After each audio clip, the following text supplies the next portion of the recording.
So all this time, Robert, all this time we thought it was you, but what you're telling us, it was the computer. All this time, you're just a magician behind that thing.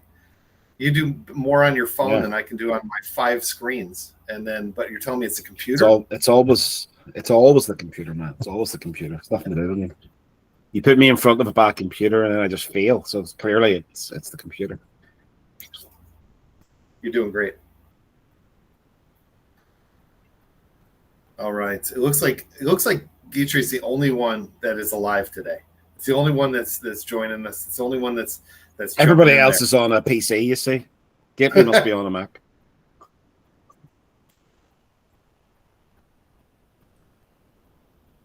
That's funny. So we have cash flow.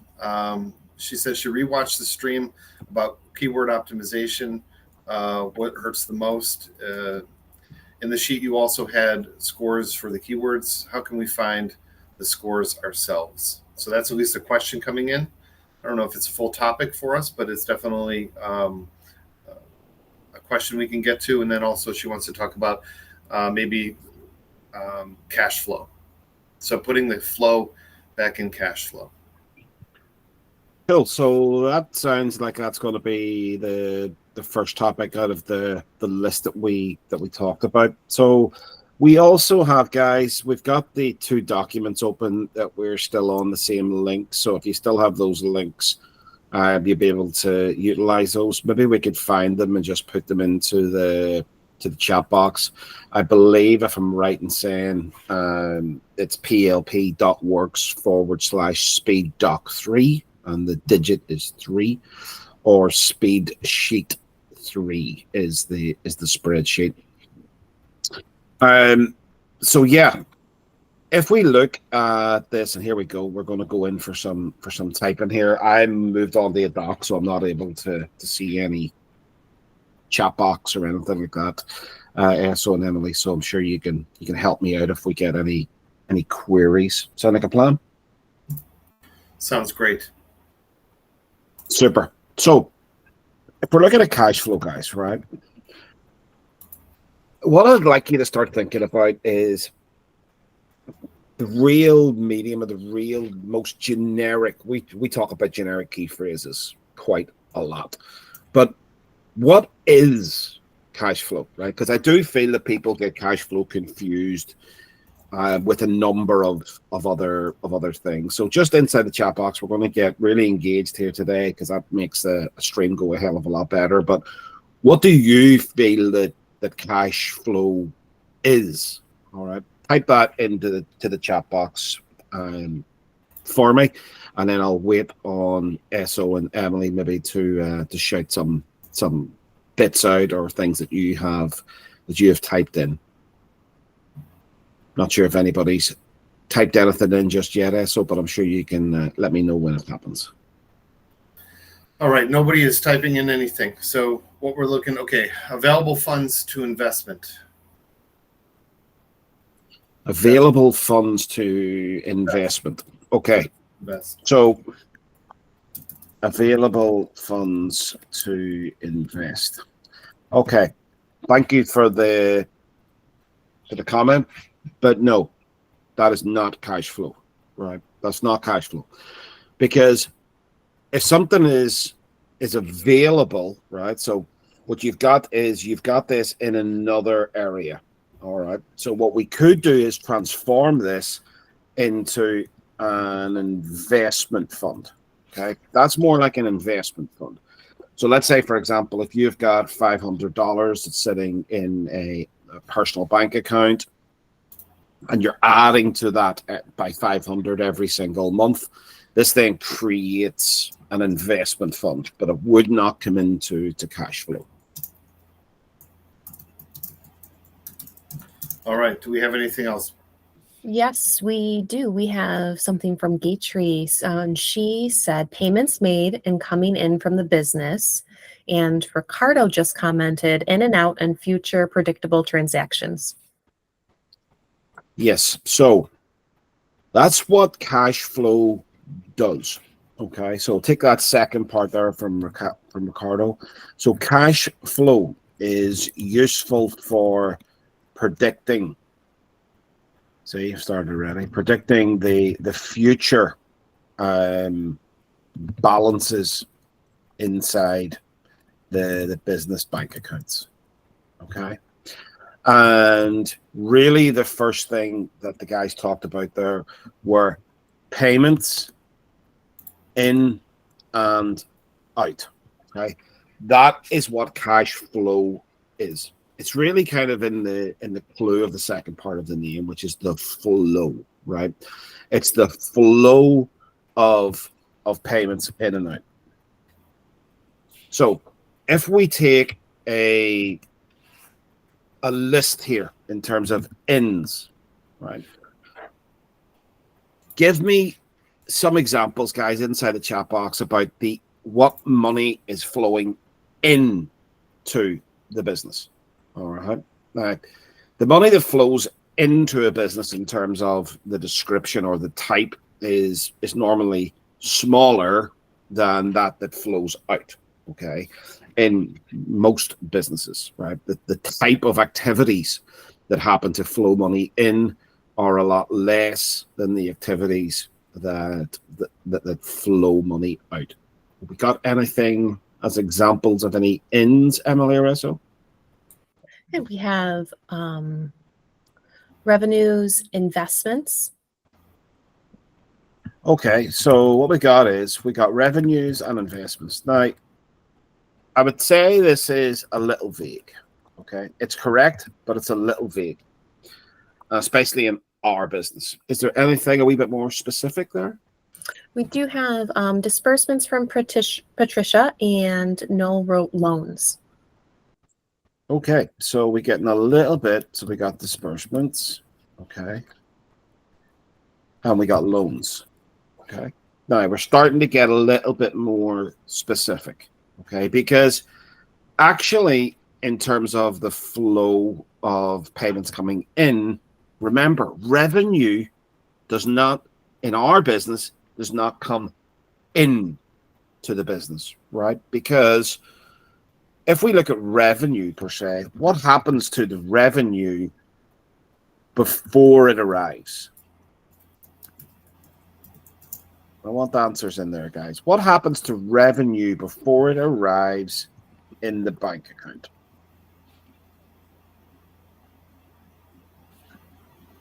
Got from Gatetree, we've got minus COGS. Correct. Okay. Minus COGS. And actually some what we would call internal expenses, right? So they're generally taken before that. So revenue does not flow into our business, right? You can see how we're taking that. It's kind of the right answer, but it's also the wrong answer. So we got to look at disbursements. Okay. Now, disbursements again, a little vague, right? Because we're trying to expand this and we're trying to get a look at this, which will take us on to another area here. But what kind of disbursements, right? What would we, if we're looking at a cash flow and we're looking at a cash flow sheet, what sort of disbursements come into your bank accounts? This is like a question and answer session, so. It should be. It's more of a question. We're waiting for the answer session. So we got to get those people moving. For me, when cash flow, if you're looking across your sheet, you're looking at the different kinds of disbursements. Patricia has Amazon. That's a big one. What other ones can we get going? Yeah, and I want to break down, Amazon again. Yeah, it's an Amazon disbursement. Okay. But I want to get more specific on that. Right? Because if we just say Amazon, then we're just going to have one thing in there, which is going to make us micro instead of thinking macro. And if we just think Amazon, then it's going to start a trend, right? It's like what I talked about, forgetting my computer and then panicking, right? That starts something happening. Whereas actually not panicking started a different thing from happening. So I want specific around Amazon, if there's anything there. There is Noel put in one, which is bi-weekly by country. That's yeah, by country. Okay. So what I want you guys to start thinking about is this. Amazon disbursement USA. Now, I'm typing these in here. I don't think I'm sharing. Sure, I'm not. Okay, so You're not sharing. So if everybody's on perfect. that, they can see it. Perfect. And I'm not going to attempt to try and share this on this computer. And I want you to put in as many as you possibly can, okay, of the Amazons. All right. Now, why do you think I'm doing this, guys? Why do you think that I am putting in all of these Amazons instead of just saying Amazon, right? There's a really, really important factor here. It's a really, really important factor as to why we would be putting in some of these. And I know what some people will be thinking, right? I know what some people will be thinking, but that's part of the reason why I would continue to put these things in there. Any ideas, anybody? Chat's quiet. Let's see what they have to say. Chat is quiet today. I don't want to have to start going back to like Speedwagon 3 or something like that. So whenever we started threatening to kick people out. That's right. Ricardo says it reverses. Okay, so we're still on the how many they can get or all of them in there. Joanne says so we don't panic. That's why. So we don't panic. Well, I'll give you a bit of a clue. The majority of people will sit here and say, well, I'm not putting in Amazon UK because I only sell in Amazon US. Okay? Now, if you put in Amazon UK and you put a 0 beside it, what is your most likely option? You're going to see the opportunity cost and there will be a siren going off, right? And it's going to go off every 2 weeks. That's huge. Just that one little thing, right? Instead of saying Amazon 1,000, you see nothing, right? You see nothing. Yes, your cash flow will work, right? But it's only operating in first gear, right? Whenever you start to see those things happening, Amazon UK 0, Amazon UK 0, Amazon UK 0, right? How many times have we in different things inside our life, if somebody is constantly saying something to you, it's like, oh my God, would you ever shut up? Right, I'll go and I'll do it. Right, I'll go and take the trash out. I'll go and make that. I'll go and do it because you're not going to stop talking. The same thing happens here. This is going to be going on and on and on and on and on. And every 2 weeks, you're going to get a punch in the throat in a really good way. Right. So whenever you have those zeros in there, it's great. You start to see the globalization of your business. So for me, putting that in is a big factor. So it is not, when it comes to getting those disbursements and growing that business. So when you take away that opportunity cost, and even if you just start to get small disbursements from different countries, it's exciting. We've talked about this before, where you get a chance to sell a new product for the first time all over again in a country like France. I remember the first time we sold one of our products in France, it was exciting. And then you get a separate disbursement from it, and how it plays out that way. So, that also generates some excitement and some, it rejuvenates a little bit about what we're doing. Now, guys, inside chat box, think about outs. Right now, this is where people seem to come into their own. Right, they seem to come into their own whenever it's like different things going out of the business, but we're not as adept at talking about things coming in. We've got to reverse that, right? We've got to be as adept of things coming in as we are going out. But maybe just inside a chat box, let me know about things coming out of the business.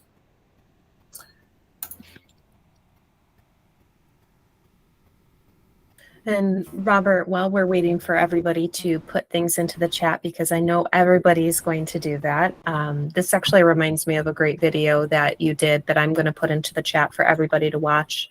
The proper plan of a product, where you really went in and simplified by not going global, it's costing you, and analyzing this business helps you to strategically like put a value to your plan.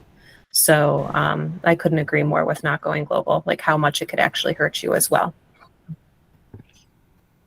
Yep. And it looks like Joanne mentioned storage, Gatetree put in external expenses, and Patricia put in product purchase. And Gatetree added loan. Oh, the chat box is rocking and rolling, and we've got bank fees. There we go. Who put that in, Mickey? So what we've got is we've got bank fees. We have external expenses.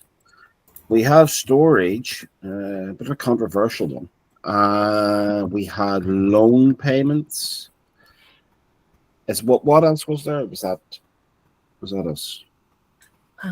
External expenses, storage, product purchases.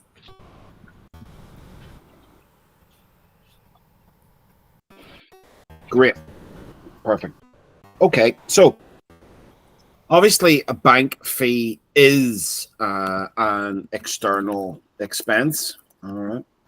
And if we had to, what I want to sort of look at here is the way we look at these things. First of all, what we want to make sure is, do these things happen with regularity?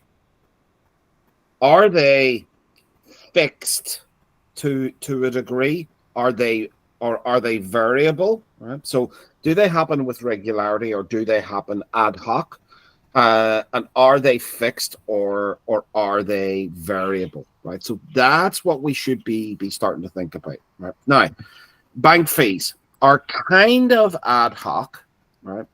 And they are variable, right? Because if you have not sent any money anywhere in a month, you're not going to get charged a bank fee. Right? Also, if you versus $100,000, the bank fee is going to be more, right? So therefore, it's a variable, right? So I want us to start thinking about these things, especially inside of our external expenses. And I'm going to group those all together. Okay, I'm going to group those all together.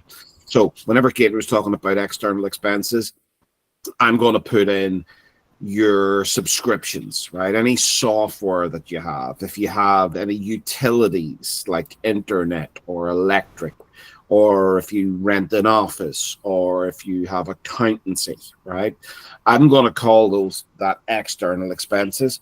And what they really are, right? The vast majority of those, there might be the odd one that's a little bit out there, but it is regular and it's fixed. Okay, external expenses, bar the odd one, is regular and it's fixed, because your internet, if it cost $49 last month, it's going to cost $49 this month. Right? And I know people would say, "Oh, but they might put the price up by 2%." Right? Deal with that. Okay, it's just it is what it is. But it's not ad hoc. They don't charge you willy-nilly or randomly. They charge you on the same day every single month.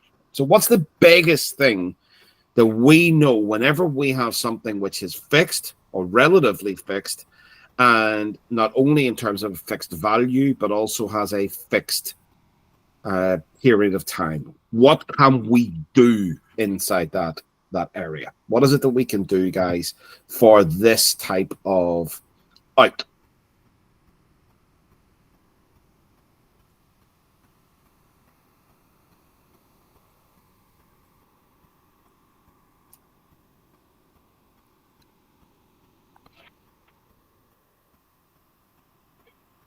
Any comments in there, so Emily? Yep, we've got something from Joanne. She mentioned predict, and Gatetree shared reserve the capital. Correct. Predict and plan, right? If you know, that there is $59 coming out for your internet on the 13th of June. It's going to come out on the 13th of July. Put it into your sheet, right? Put it in as an out, okay? Now, the same thing goes for something which is a little bit more ad hoc or variable, like a bank fee, right? If you know that you're going to make a payment out, then you know that there's going to be a bank fee attached to it. Put that in, okay? Now, what about something like storage? Now, we are not referring here to Amazon storage, because we've already dealt with that. That's coming out of the revenue inside the disbursement. But what about storage? We're talking about third-party storage. What's the first thing here? In fact, the first two things that really come to mind here, that really come to mind. And also in terms of, Gateway put in there like reserve capital. Not so much reserving the capital, just making sure that it's allowed for inside the sheet, right? Because you will have a balance, which would then kind of permit you to take that balance on forward if something else was kind of different. But it is something that I do want you working towards, which will end this mini session within this session on, which is WC. It's not the toilet. But anybody got any comments in there? Gatry's got a great one. Get rid of that third-party storage as soon as possible. Yeah. And I think having a plan around these things is very important. But for me too, the big two for me is A, it's predictable, right? Because you know right now how many units of a certain item you've got and what size those units are. You can plan it, right? You can plan it. And then it's likely only going down, right? It's likely only going down. So therefore, there is an eventual, what we would call like a line in the sand. There's an eventual line in the sand. And I think actually, Esso and Ali, this is probably a good time for me to sort of break out of cash flow here and come back to it after you guys have maybe had a word about something, if that's what you feel like talking about. Well, I do think, Robert, to talk about this a little bit, when you were talking about predicting it and things of that nature, one of the things that we've talked about recently with, I've been talking with people about critical inventory, and some of that inventory that's in third-party storage has been a big part of the conversation. And very similarly to the way that you talked about adding the each Amazon inside your cash flow sheet and looking at those ones coming up with zeros, what happens is sometimes out of sight, out of mind. When products are just pushed away in storage and we're not paying attention to them, we don't really realize the impact that's going to be happening. And what we look at in a life of a product often is how that product, when it's and Ollie can speak to this a little more than I can often, but when we talk about the profitability inside a product, time is a huge factor. We talk about variables. Time is the number one factor in critical inventory. So if you allow that time to just keep ticking without paying attention to it because it's out of sight, out of mind, this can really impact your cash flow. It can also impact your profits. And so looking at this and predicting this obviously is a huge part of this. And I know that this is a big conversation we've been talking about. Ollie, did you have anything that you wanted to add in on that? Yeah, just to touch on AWD, so Amazon Warehouse Distribution. That's something that's been in the background for quite some time now. That every couple of months we do check back into how things are moving on that side. We did look, I think, probably about 6 months ago. Really, it's one of those things that it's amazing. It's like Amazon are getting into the 3PL game as well, so it looks like they're really trying to dominate things. But from our perspective, we're in the same situation. We're looking for that line in the sand from three parties as well, as we're phasing out all of our older stock, if you want to call it. So AWD is definitely something that could be an option, and it seems like it's getting closer to where it is a very viable option in terms of cost, in terms of monthly storage costs, and also the ability to have your stock there being replenished into Amazon, having the ability to never run out of stock to prime customers, which is really cool as well. It wasn't as feasible 6 months ago when they had very stringent restrictions on what you can send in. It seems that they are relaxing things a little bit, and I can see what they were doing. They're not going to open the door to every size and shape and category just because they need to test these things out themselves. But it does seem that that door is getting opened by the day. So definitely an area that we're exploring and that me and Esso would definitely bring to the group in the not too distant future. I think something that I'd like to add there is just things that are constantly changing in the private label landscape, and this is absolutely one of them. And I think it's also important to remember just to be flexible, have that flexibility, and be willing to adapt and adjust to anything that's changing. I think that this is something like Ali even said 6 months ago, we looked into this. We're continuously looking at different things to adjust our approaches if necessary as private label business owners. But because of the support that we're able to provide with the group as well too, we want to make sure that we're collaborating with others who can provide support, which is the group. You know, it's very important that if you are seeing something that you are bringing it to our attention as well too, because we can always help provide and seek out different solutions with us being flexible in our approach.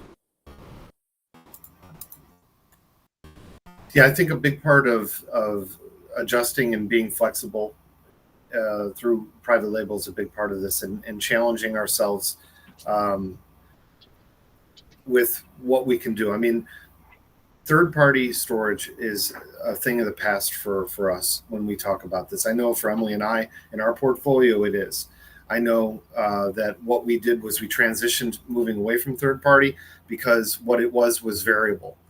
All the rates that we had inside everything that we were doing for our products were variable rates. And anybody knows how a variable rate can be challenging on a mortgage. And we talked about this recently, but you know, if you're in a mortgage, Joanne, you could speak to this. If you're in a mortgage, you want to go after a fixed rate because what you're looking at is time, right? A variable looks really good up front. And that's what happens a lot of times with our products. We look at what it looks like up front. Oh, I can get this many units for this many dollars. And that number is what we predict our profitability on. But what we don't factor in is all of these variables that come into play, not just third-party storage, which is probably the biggest one, because time really can eat away all of your profits, 100% of profits. But it's all of the other stuff. We talk about replenishments. We talk about port fees. We talk about congestion fees.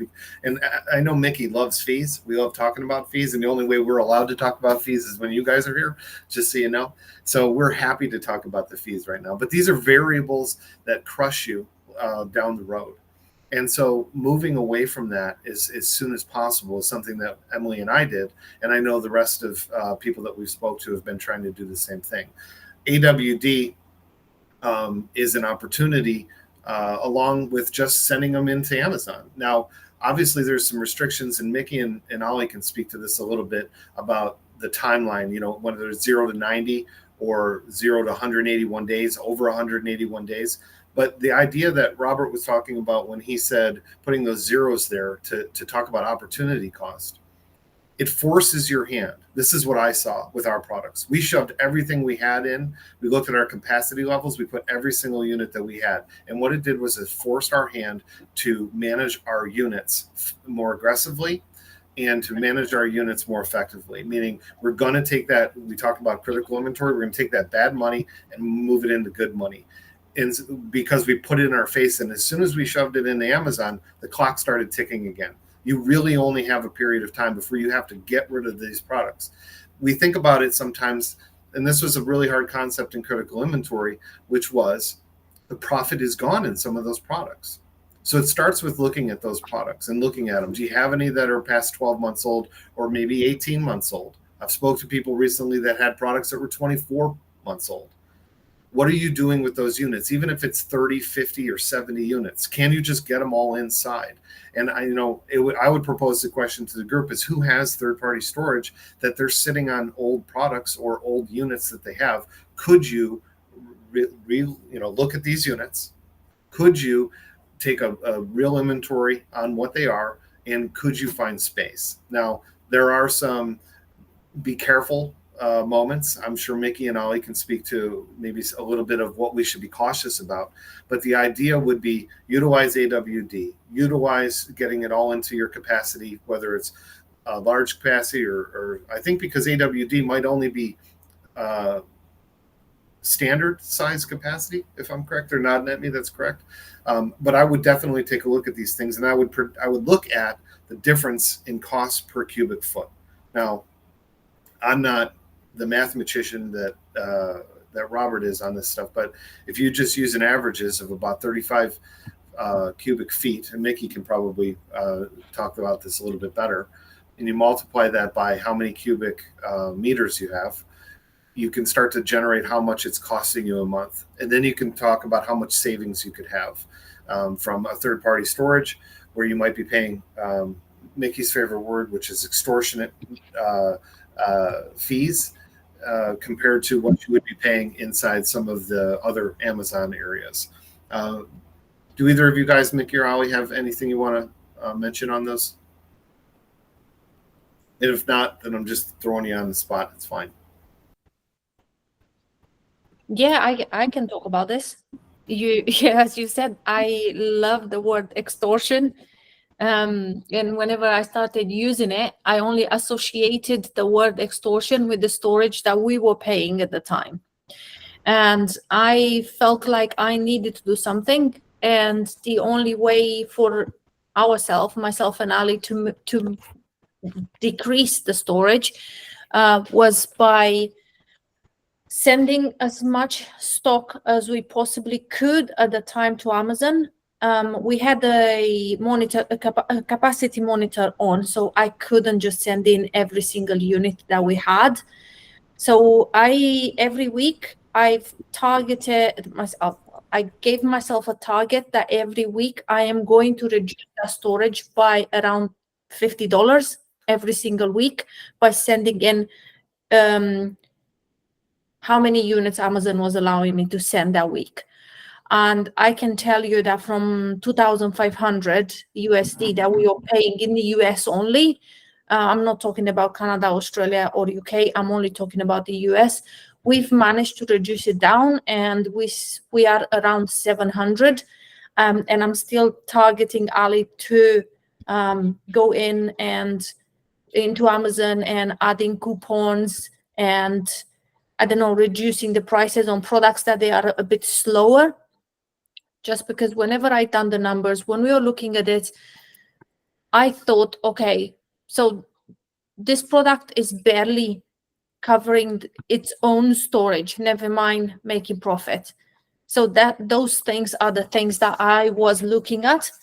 And also, whenever I found out about the AWD, I was able to send in shipments, but they were hundreds of miles away from where we're storing our products. And the only option that I had was Philadelphia.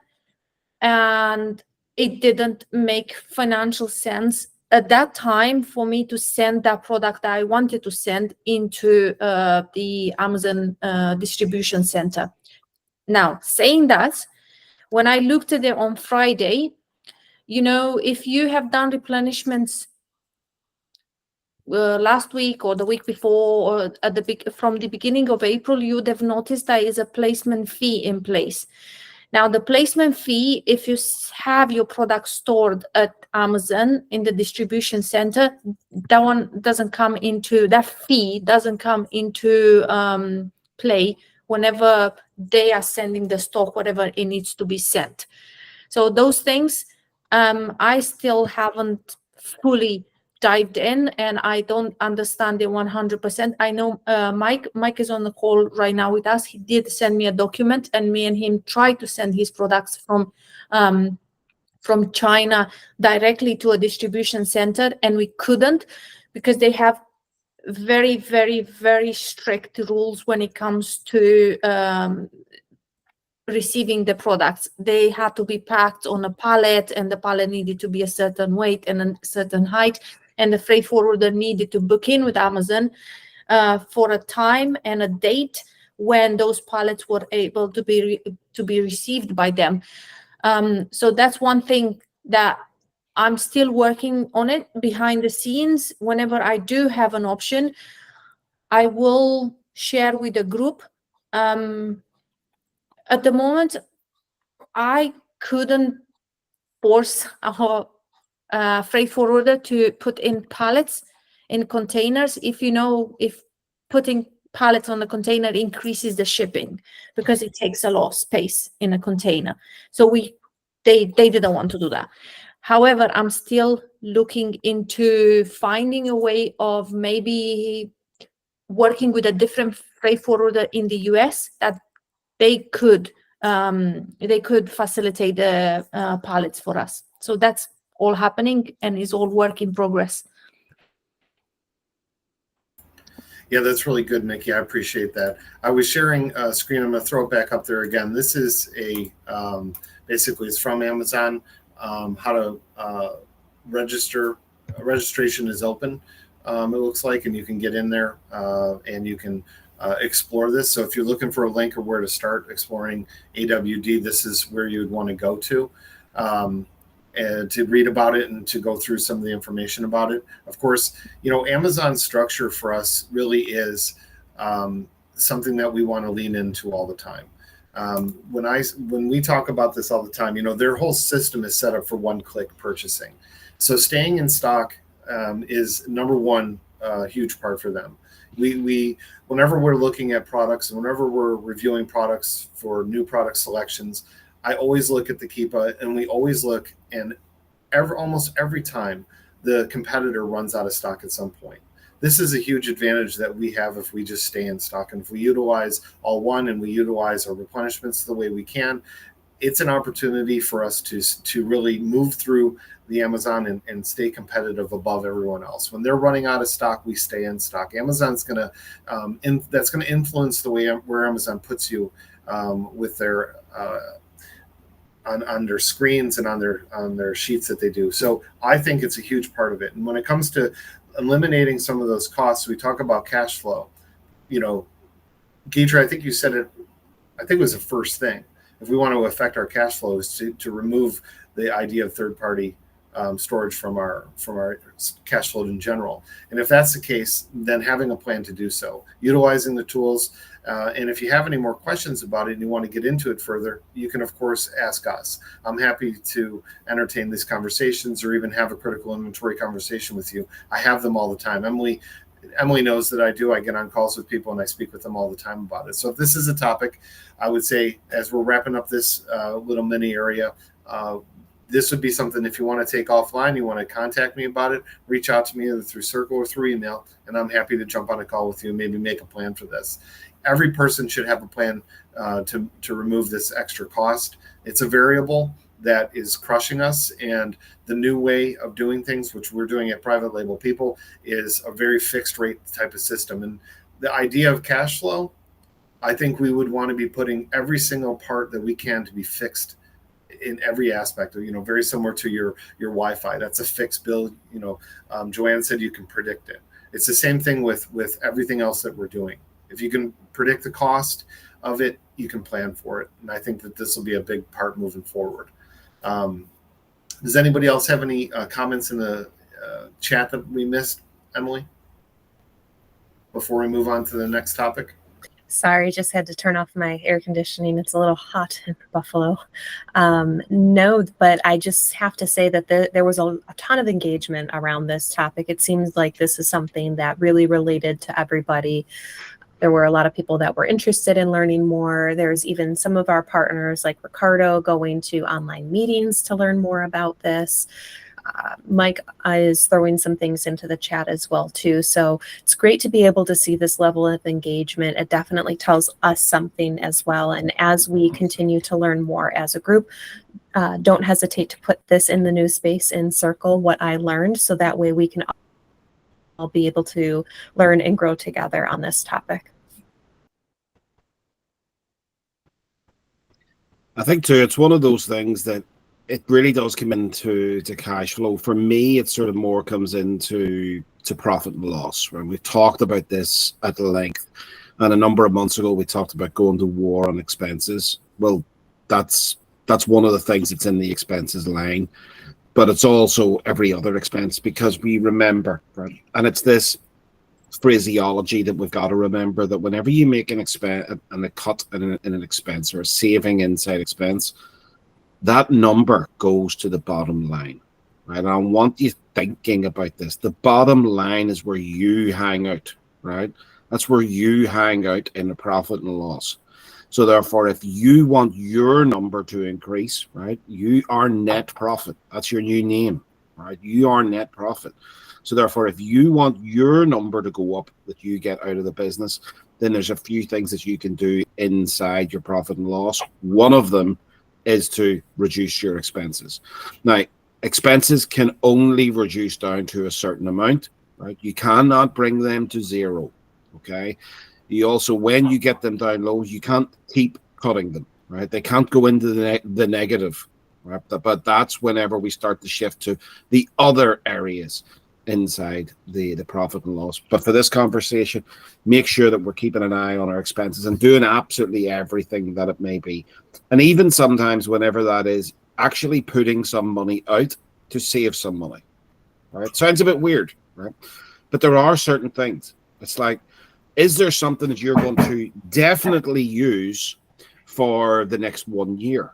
Okay, so maybe you've got an Adobe subscription. I know somebody was talking about that. It's like, well, do they have an annual deal, right? Can you save? Sometimes you save 20% on subscriptions.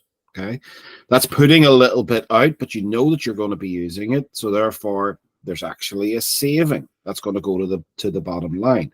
All right, little things like that. Or maybe there's a little bit of software that you're not using, right? You see it popping up on your credit card or inside your bank account, and you go, well, I might use that next month. If you're saying those things around, I might use that next month, cut it now and then get it back in again whenever you decide to utilize it. Okay, there's definite things that you can do. Or maybe you have to put some money out in terms of to move some stock or this, that, and the other. Do it if it's the right thing. Right? Don't be sitting there changing nothing, because then nothing changes. So I think coming back to our cash flow, what I want to sort of start looking at is, and I do feel that, Noel, it's probably an area that we're going to get more involved in with all reporting. Right now, it is very much a specific person, specific sheet, but we know what we've seen is that whenever we kind of step in, like the headmaster or the headmistress, I'm the headmaster, you're the headmistress, by the way, just for clarity, and whenever we come in and we kind of force people into that, where we've checked up on people, it gets done more so, right?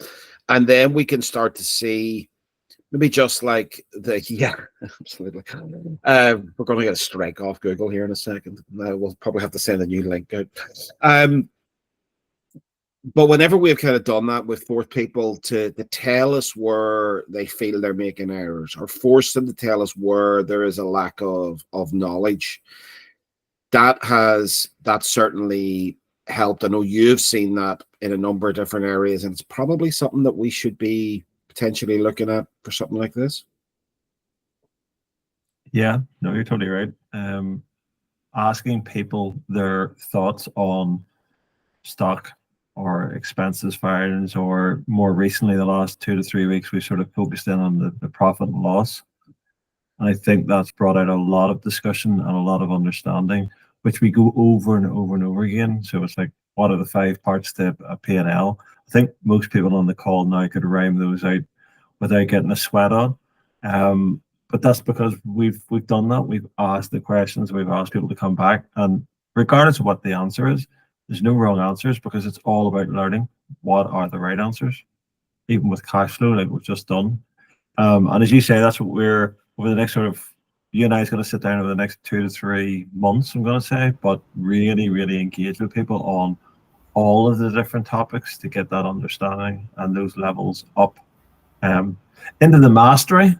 You obviously as the head teacher and me as your sidekick. I'm not going to say you're Debbie mistress. McGee.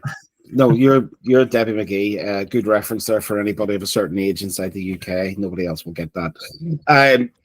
But I do feel like, Noel, we've talked about this, and a lot of other people here, we've talked about this, don't suffer in silence. We've said that. And we meant it whenever we said it, but I feel like people have taken it as a throwaway line. And they are still suffering in silence. Right? It's that thing of, well, I don't know this, so I'm not going to ask. And I feel it comes down to this thing of, I'm going to look stupid. And it could not be any further from the truth. If somebody comes to us with a very, very basic question, we will answer it, and we'll answer it very basically, because that's where they are. But that gets us into step 1 of the ladder. And you can't get to step 10 without going through all of the other steps. So I think it's very important that now I sort of get to the stage where it's like, well, I don't have the confidence that people are not going to suffer in silence. I now have a confidence that they are going to suffer in silence. So what do I do then?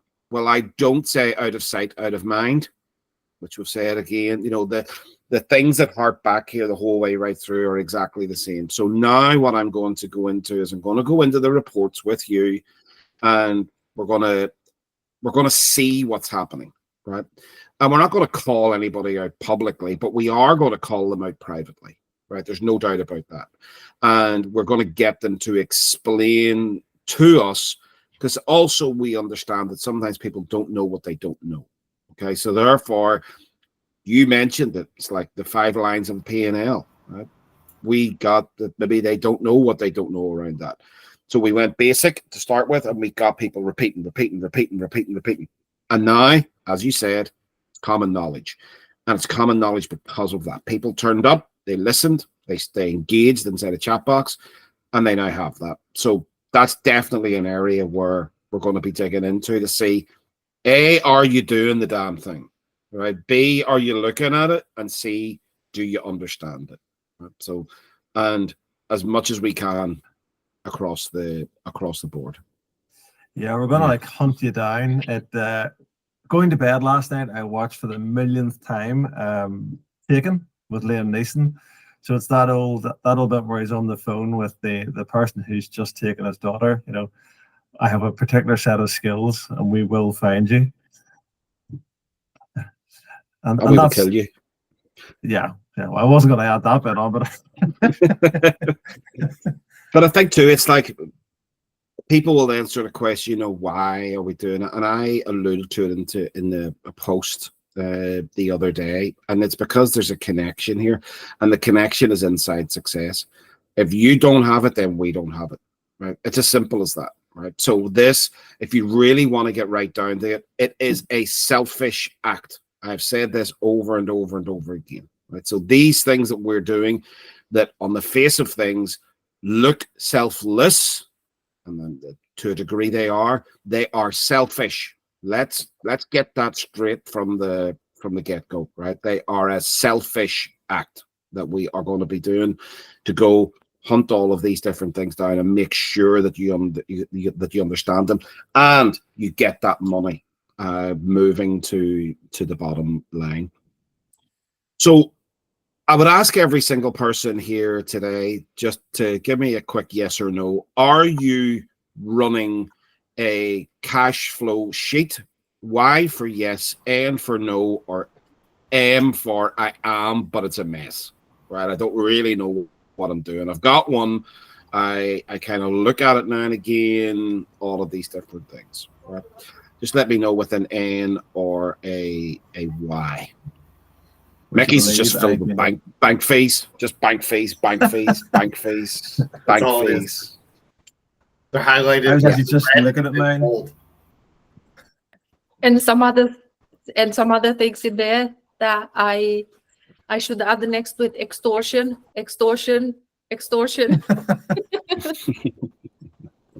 So it appears that I would say about sort of 70 to 75% of people are not doing one, right? And this has really got to change. Okay, it's really got to change.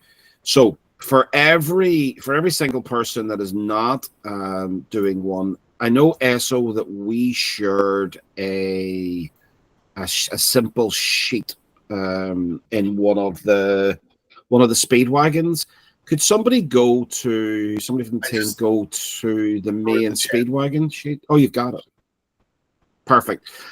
I want you to download this, right? And I want you to create a cash flow for the next quarter.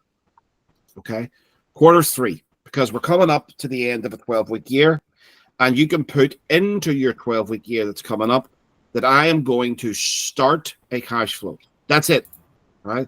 It's not I'm going to be an aficionado, I'm going to be a master. I'm going to start a cash flow, okay?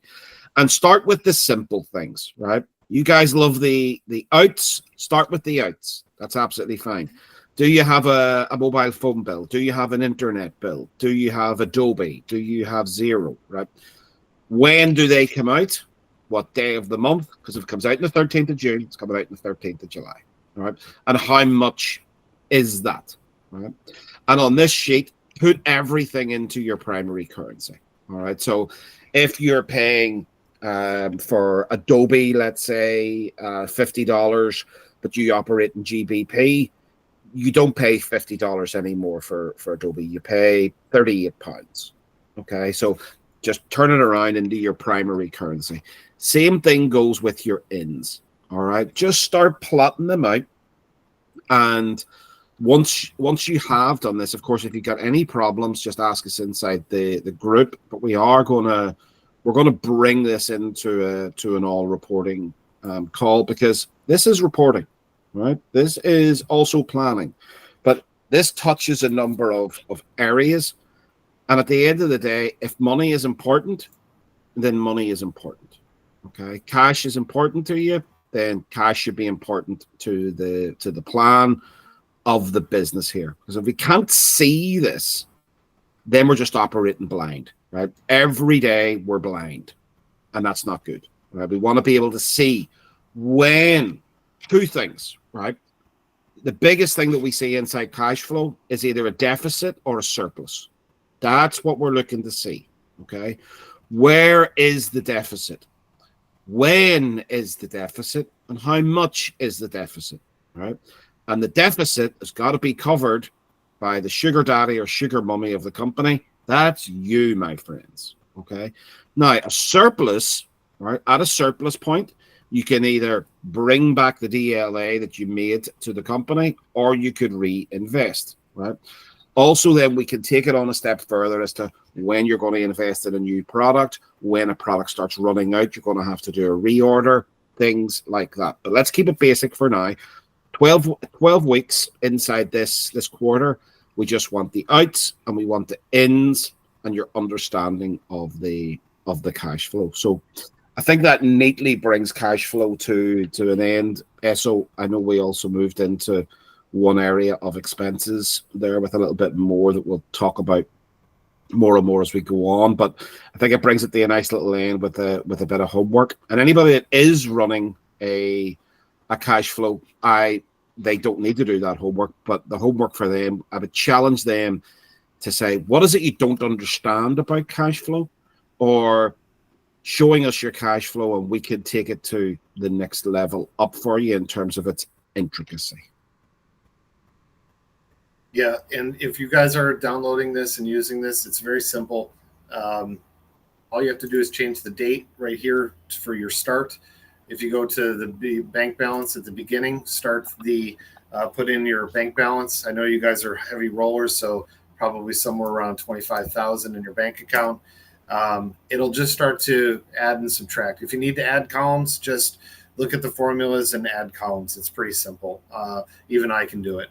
These are not formulas that we're trying to break you, or formulas that were so you don't understand something. Sometimes I think Robert makes formulas so I can't figure it out. It's a challenge for him. That's done on purpose. Yes, it's done on purpose, so I stop messing with things. But the idea here is it's simple. If you need some help with something like this too, again, we're happy to help you with this. You know, if you want us to do a bit of a stream on this even further, put it as a suggestion. I know Emily's going to put out some requests for feedback on today. You know, another topic. Hey, I'd like to do more about the cash flow. Could we walk through the sheet or something of that nature? We're happy to do those things. This was something that was a big change for me when I finally did my first one, because I had a tendency to do what most people do, I think, early days. Now, it's funny because I didn't do it when I was running businesses before in management, but I did do it when I was running my own business. What was I made decisions financially based on how I thought or felt something was going, how I felt things were selling, how I felt I had enough money in my account, or how I felt things would be predictable. This allowed me to actually see some black and white numbers. And, you know, I hate to say it, but early on it was deficits where I looked at this and I said, I'm going to need to put more money into this in 3 months from now if things go exactly down this road, if I don't make some changes. But it also put some of that pressure on us when it talked about adding products, replenishing products, reordering products, because I can start to look at this and plan this out in every area of what we're doing. So very helpful.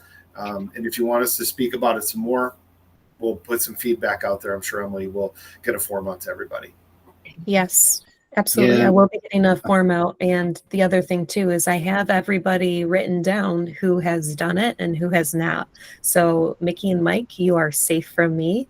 Everybody else, I will be following up with you to see how you're getting along with this. So be ready.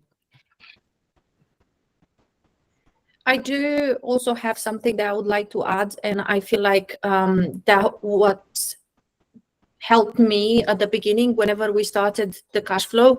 You need to go and download your bank statements. We use 2 different banks. I downloaded both and I went line by line. And I look, okay, is this an expense? Is this something that I have spent the money for my business, or is this something that came into the business? So you go line by line and it will help you, and you will find in there things that you don't even think that you are spending money on. So I found a subscription that nobody knew what it was. It was a subscription created by Ali years ago, and every month we were paying. It was only £8, but £8 over years and years. It could have been an £8 that I would have spent on, I don't know, another subscription that I would actually use. So that's why I'm saying go line by line and add it down. And then you look at the sheet that Robert and Stephen shared with you all and go through it one more time and say, okay, do I need this? Do I really need this? Because 50% of the subscriptions that we had, I've canceled. I've canceled because I felt like they were not necessary. We didn't use them. Like Robert said earlier on, I may be using it in the future. That wasn't good enough. So I deleted it or canceled the subscription without Ali knowing, but I did. So yeah, that's the way to do it at first. Go line by line. I think that's really good, Mickey. And I think that as people start to utilize this tool, it really does give you some eyes on what's actually happening, not just what we think is happening or what we'd like to be happening, but actuals. And actuals are a big part of it too, because we're moving away from variables. And as we continue to move away from variables, what's going to happen is things are going to get predictable. The more predictable they are, the better it is for planning and strategy going forward, but also that bottom line that we've talked about so much. I know we talk about those 5 areas of cash, but when you get to that net profit, many times we find that we feel that number should be different. And that's because of those variables. They're killing us. And so moving away from variables, getting into fixed fixed numbers, it changes that. And that's ultimately the goal for everybody, is that net profit line. I think too, whenever you think about this, every single person here is fixated on sales units, all right? Fixated on sales numbers, right? And we do a lot of planning around that. We do a lot of reporting on it. We look at sessions, we look at our unit session percentage, we're constantly doing it. But actually, the biggest thing that we're fixated on, and I would say it's a good thing to be fixated on in business, is profit, is cash, is money, is all of those different wordings. And yet, we might not be doing any reporting on it, any planning on it. So are we really fixated on it? Because if we were fixated on it, and it was the end goal for us, we'd be doing more reporting, right? So let's just make that little switch, that little shift, and we say to ourselves, well, if this is important to me, if net profit is important to me, and cash flow and all of these different things, then I'm going to start taking it seriously. I'm going to start reporting on it, and I'm going to start looking into it. Okay. So I think we can move on. So I know you guys wanted to go kind of in that replenishment area. You were talking about your apocalypse now, replenishments now. If you wanted to have a little bit of a chat around that end, and then we could maybe move into complementary product advertising as an area where it can fit for products in the portfolio, regardless of what they are. That could be something that we talked about earlier, which is like some critical inventory. It could be something that's absolutely brand new to you, or it could be something in between that's been in your business for 5 or 10 years. It really doesn't matter the type of item that it is or the category of item that it is. But I'd like to talk into complementary product advertising, but after you guys have your Apocalypse Now. I'm trying to remember the actor that was in that. I can't remember. There was a ton of actors in it. Sheen, I think, was one of them. There was a bunch of guys in there. They were all super young, and it's a creepy movie. But this is what I was thinking about with replenishments. So we could talk about this a little bit. Mickey, I know this is a big topic for you. I was actually what I was just looking for was the replenishment timelines on some of this stuff, and to maybe post that up. I was going to open that up and share that a little bit, just the actual timelines for some of the replenishments as we're talking about it, because this is a huge part of what we're going forward with. If you want to speak to that for a minute while I find this. Yeah, for sure. Found it. Yeah, very good. If you can share your screen, SO, then I can start. Perfect. Let me start with the beginning, because it came up a few times, and I feel like it's important to start with the time frame before replenishing the stock from all one. So we're only going to cover the replenishments from China directly to Amazon. The question that came up the most was, my production ended. We paid the supplier. When can I expect my stock to arrive at all one? And I will need Ali's and Emily's help here, because they are doing the research on products. And if you look at the map, China's map, our warehouse is somewhere south of Shanghai, and the majority of, I'll say 50-60% of the factories that they do the research with and they place the order with are not near Shanghai. So it's going to take a bit of time for our freight forwarder inside China to organize the shipping from the factory to all one warehouse.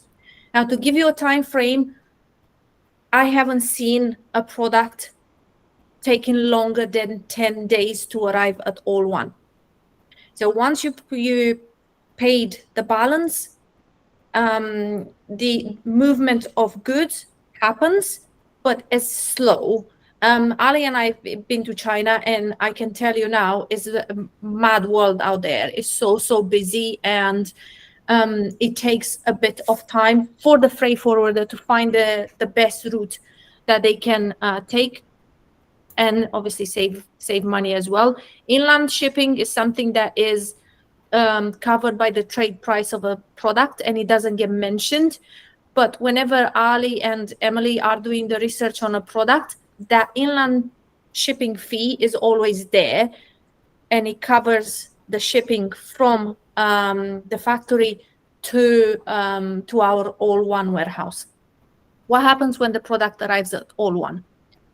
As soon as the product arrives, our warehouse team will measure the master carton, will weigh the master carton, and they take out a few units and they look at the barcodes and the labels.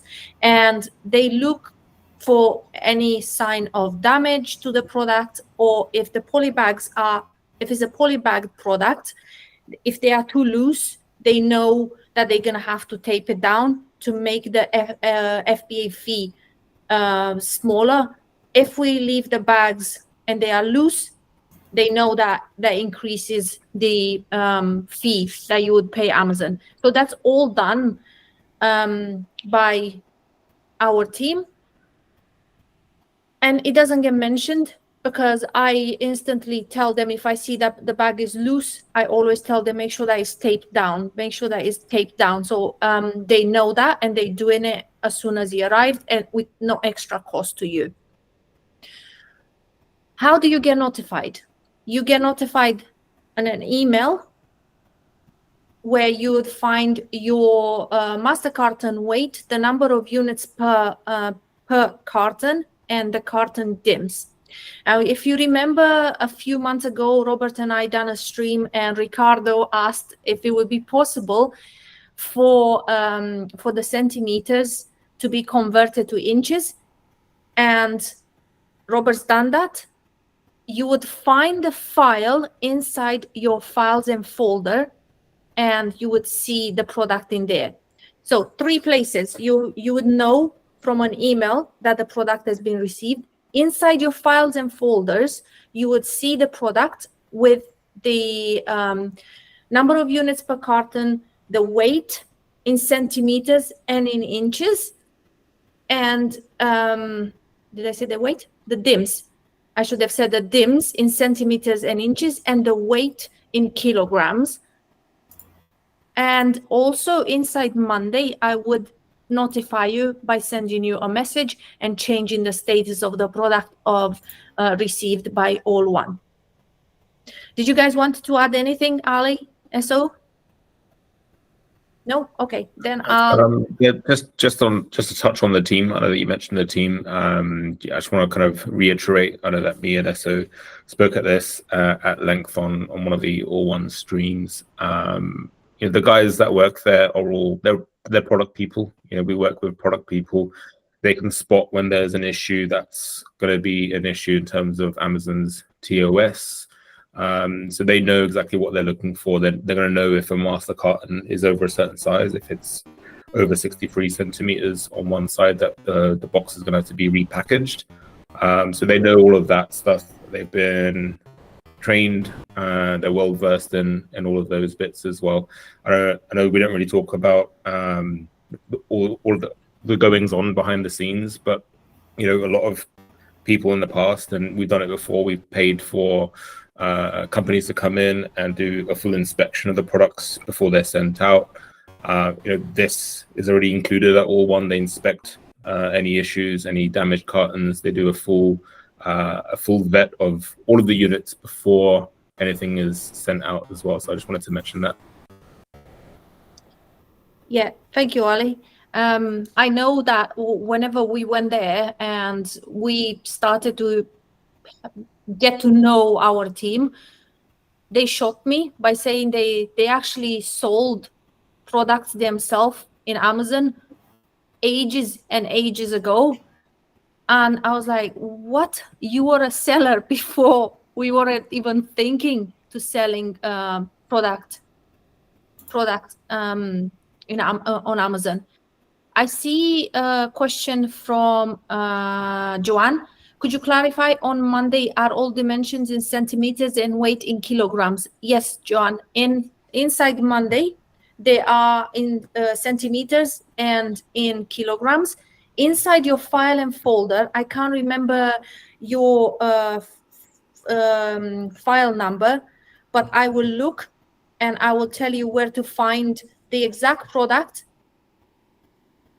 changed from centimeters to inches. And she's also asking what file folder. inside your Google Drive, wherever you have your reporting folders, you would have a file called view only, and that's where you would see your stock at all one. And the formula is also changing the centimeters to inches. I will send you a direct link so you know what I'm talking about. Right, where were we? Yeah, so the product gets received by all one. Your next step after that will be to make sure that your product is listed in your Seller Central and you are able to create a replenishment. The replenishment process starts with, if you have never ever created a replenishment from all one, number one is creating the contact all one warehouse address. It will be inside Circle, and also if you can't find it, you can ask Oscar. Oscar has been fed with our warehouse address, so it will give it to you. Number two, on the replenishment process, you've created the warehouse address. Number two, you will start the replenishment process. Now, assuming that you have never replenished this product before, you will have to create your packaging template inside Seller Central. If you get stuck, always shout out, and I'll be more than happy to help you, because I know that you are doing something and you're working on it. And everybody on the team will be willing to help somebody that is stuck when they are proactively working on creating a replenishment or trying to send their stock in, because we all know how important it is to have your stock at Amazon. You've completed the replenishment, then you will need to tell me and the warehouse team that you want those cartons sent out. And how do you do this? You will do this on a Monday form. The form is also inside Circle. And if you cannot find it, again, send me a message in Monday and I will be able to send you the link. It's a very easy form. Noel and Oliver, they have actually done a video and it's been shared with you all inside Circle on how to complete the form. The form is extremely easy. You just need to tell me how many cartons you want sent, the SKU, product description, your name and your email, so then I can send you the confirmation that the product left. We received the replenishment request. Our warehouse team will start working on those replenishments as soon as the form comes in and the request gets received by us. I was thinking to share with you China map, but I will task you with this one. Our warehouse is in a small town called EU. The carton's gonna need to be picked up from the warehouse and moved to Ningbo or Shenzhen, depending on where those products are going. The majority of the time, our cartons are sent out from Ningbo. However, sometimes when they cannot find a route, they would have to take it down to Shenzhen. Why am I saying this? Ningbo is 2 hours and about 37 minutes away from the warehouse. Shenzhen, on the other hand, is about 13 hours the other way. Then the products arrive at the port. They would need to be loaded into a container. Then the container would need to be loaded into a vessel. So the time frame, just to give you a bit of time frame there, between 12 to 15 days for all this process to happen, for the cartons to be moved from all one to the port and for the container to be loaded into a boat. During this time, you will not receive any updates, because there really aren't any updates. I would have told you, oh, the cartons left the warehouse. So how I've created the automations and how you would receive an email saying that the cartons have been dispatched once the boat leaves the port. Before that, there is not much of a movement. There is just cartons being loaded into a boat. Once the boat leaves the port for the destination, you would receive an email with the tracking number. And remember, the tracking number, you will have to copy it and add it to your seller central. You would have seen that you need to add the tracking number under shipments. It will say missing tracking number. You click on that, and there is a video how to, if I remember this correctly, Noel's done so he's nodding there. He's done a video on how to copy the tracking number and add it to your seller central. On the same email, you would also know the estimated arrival time. Again, estimated arrival time is important because when you create the shipping, first thing, you will need to estimate the time. So you would tell Amazon, okay, I think my shipment will be arriving 6 weeks from now. Once you receive the email, you would know when the shipment arrives, and you do have a window of 2 weeks. So if I say to you that the shipment will arrive on the 23rd of June, you would add 23rd of June, and you also have 2 weeks window. And I know a lot of people have sent me some messages lately saying that the shipment arrived a few days out of the delivery window. It happened to me.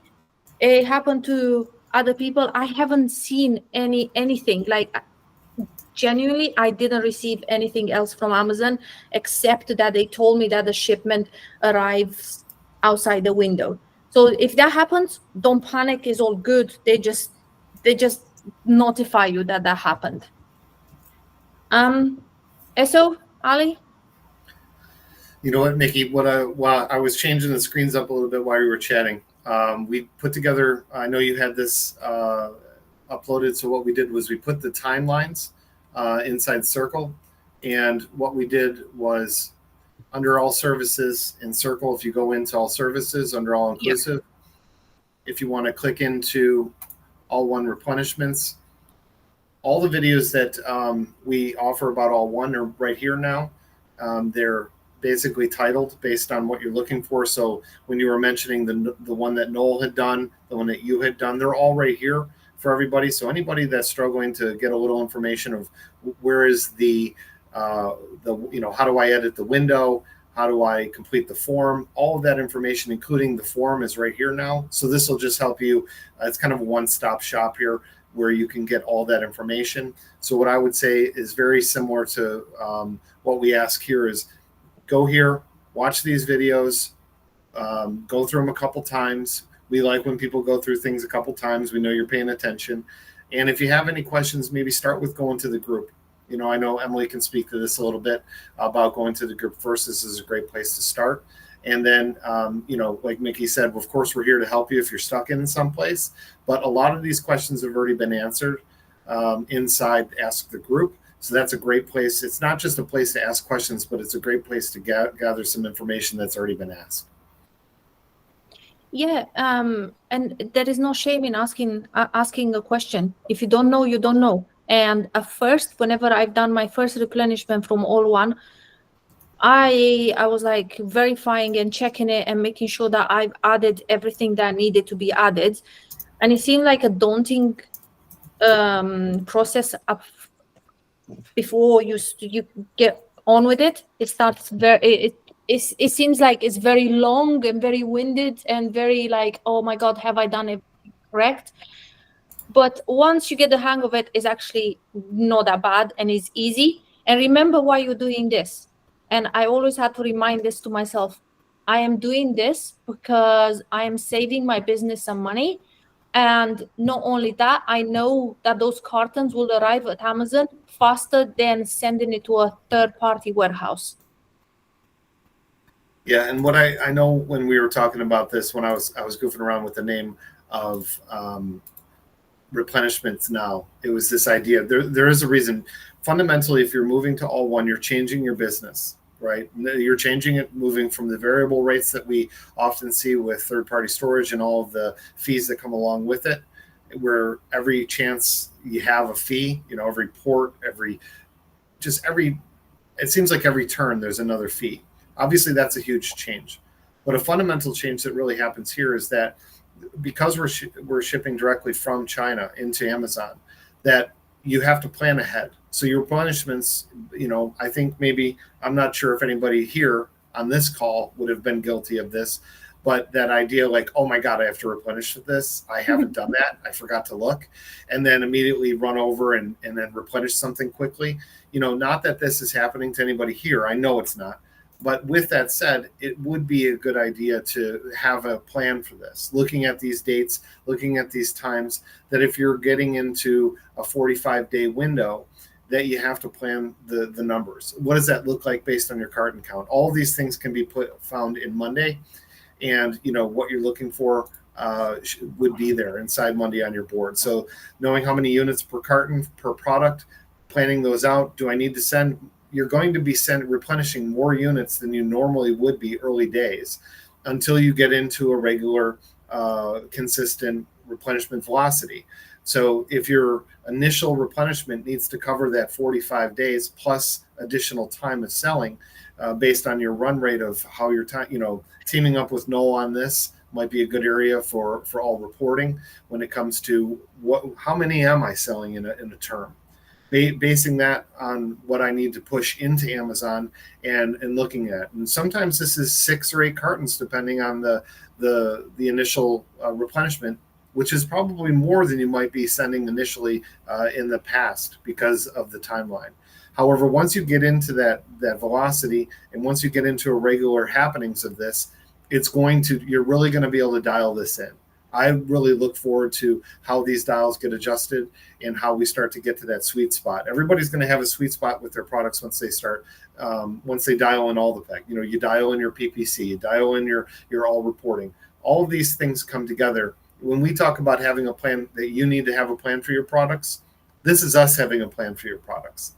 We've been planning for some time about your products and how this can assist you and how we're going to help you move away from those variables into fixed pricing and then move into consistency inside Amazon. This is going to be really what we're asking you to participate, read your reports, find out what your terms are, get in there and start replenishing.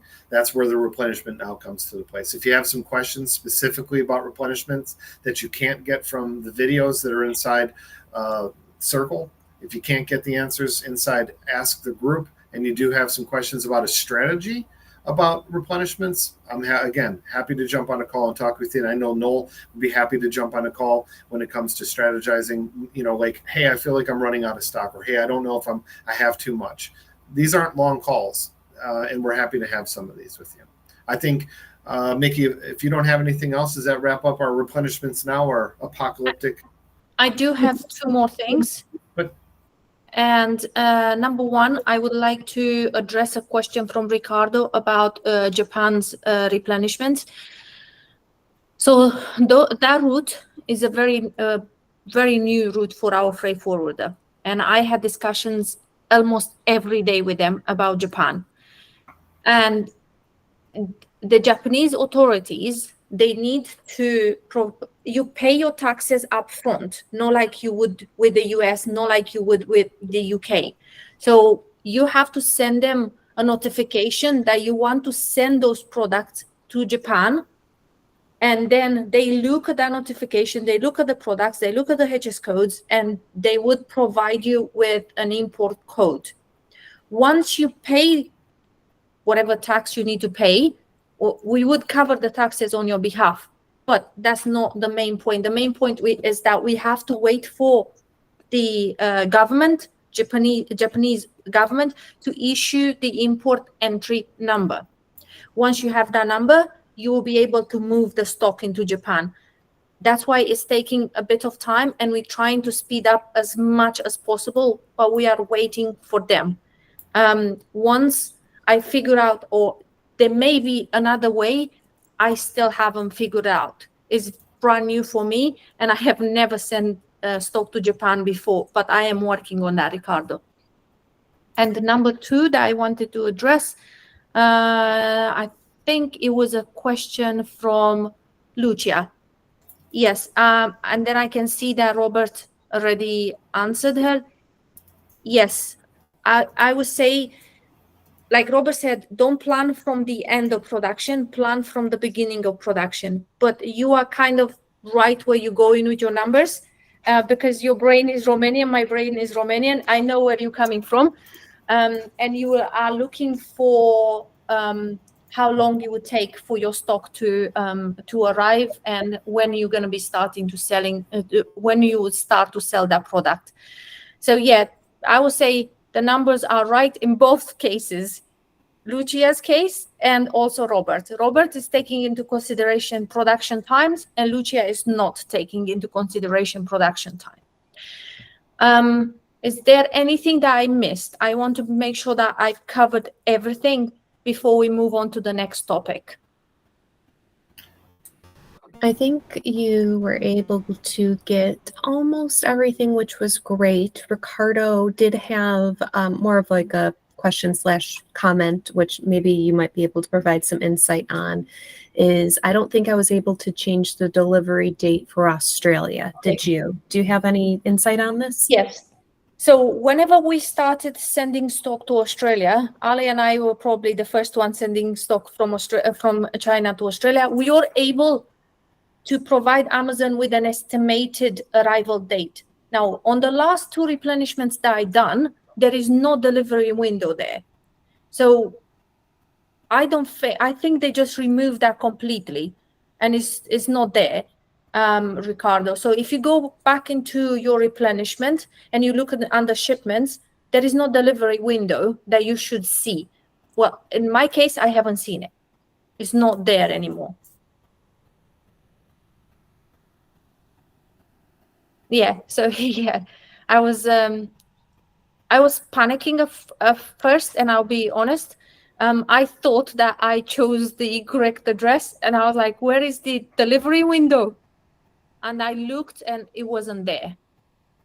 Is there anything else, Emily, that I haven't covered? No, you hit everything, hit the nail on the head. So great job, Mickey. And I just have to say, the group is incredibly grateful to have somebody incredibly talented in the logistics as well, too, which is great. Oh. But it does. Oh, Ali has raised a hand. There you Yeah, go. just Take it away, something that Ali. something that came to mind. In fact, I'll just quickly share my screen up. So I don't know if people use Google Calendar. I use it, and it's one of those things that we also want to take a bit of initiative in terms of what we're doing. We're shipping goods from China to multiple locations around the world. We want to be ahead of any planned holidays or anything like that, because we know that shipping lines are going to be closed. We're going to know that they're all one facility. The guys are going to be away spending some time with their families. So one thing that I found really helpful on Google Calendars, if you go into the settings, you can click on Add Calendar, Browse Calendars of Interest, and just under Regional Holidays, you can click on Browse All, and then you can scroll down and find China. So I've got this set to public holidays only, and it just allows me to have a bit of visibility. For example, if a holiday is coming up in the next couple of weeks, we need to be proactive with our replenishment. So I just wanted to add that. It's definitely a good idea to add that to your calendar if you use Google. Yeah, I absolutely love that. And I have to even take it a step further. It was actually a post that Esso did a couple weeks ago, getting ready for Q4 now, which I think is great. So Ali, Mickey, you guys are definitely in the mindset, as Esso and I are too, getting ready for the future. I'd love to be able to see a little bit of engagement into the chat too. Is anybody ready with their stock and their product portfolios for not only Q4 of 2024, I think it's also equally as important to start thinking of Q1 2025. To Ollie's point, with the big holiday, it happens every single year. Are we ready for it, and are we thinking about it? I think is something that we need to start having a conversation around. Because if you're not, you do. I agree. I think Emily and I have been talking about our spring lineup. We were talking about it yesterday. We were getting excited about it. And great job talking about all replenishments. Obviously, it's a big part of what we're doing and shining some light on that. What I would like to do is for everybody to be thinking about their Q4 and Q1s, think about a product, any product as you're going, and we'll talk about that a little bit. But what we're going to do real quick is we're going to take a break. Take a 5-minute break. Everybody can just stay logged in. You can just shut down your camera, shut down your sound, your mic, and then come back in, let's say 5 minutes from now. So if everybody can get a little coffee, tea, whatever you guys drink. All right, we'll see you in 5.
Robert, you're muted. Most people would love to have that button to mute me. That's for sure. Was your break good, sir? Break was good. Got some fresh coffee, and I'm happy about that. Yeah, you get your caffeine back on the go, a bit more upbeat. Well, I think what I want to take about 15, 20 minutes, depending on just how long it takes. And I want to talk about this idea of advertising on complementary products. Okay. Now, where this idea comes from is 99 times out of 100, whenever we've been talking about advertising, we've really been talking about using expressions, right, or using products that are direct, right? They have direct relationships to ours. So whenever we talk about the phrase, the expression that we use, it's a direct expression for our own product. Okay, so and we are competing with other people who are using that advertising phrase. If we use anything along those lines in exact campaigns or inside product targeting, we're talking about that style.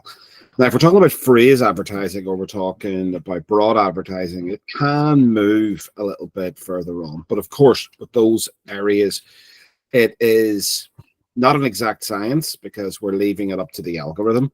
And also, it does bring with it a lot of data. Right? Whereas we can actually have an exact campaign around this idea of complementary advertising or complementary product advertising.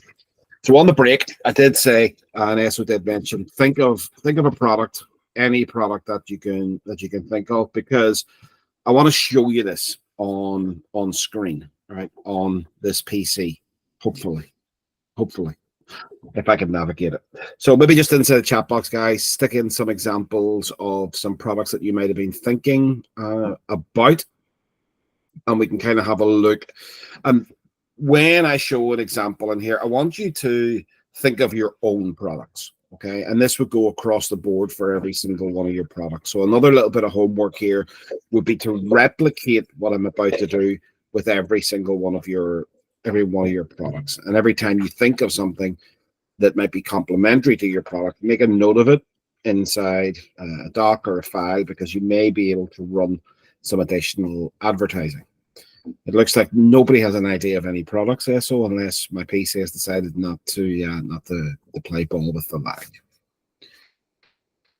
Gatery is brave. Tree bark protector. She's got one. And then Mike also added T-top storage bag. Okay, so let me see if I can share a window. Looks like I can. Let's see if it shares up. Maybe. I was thinking about it.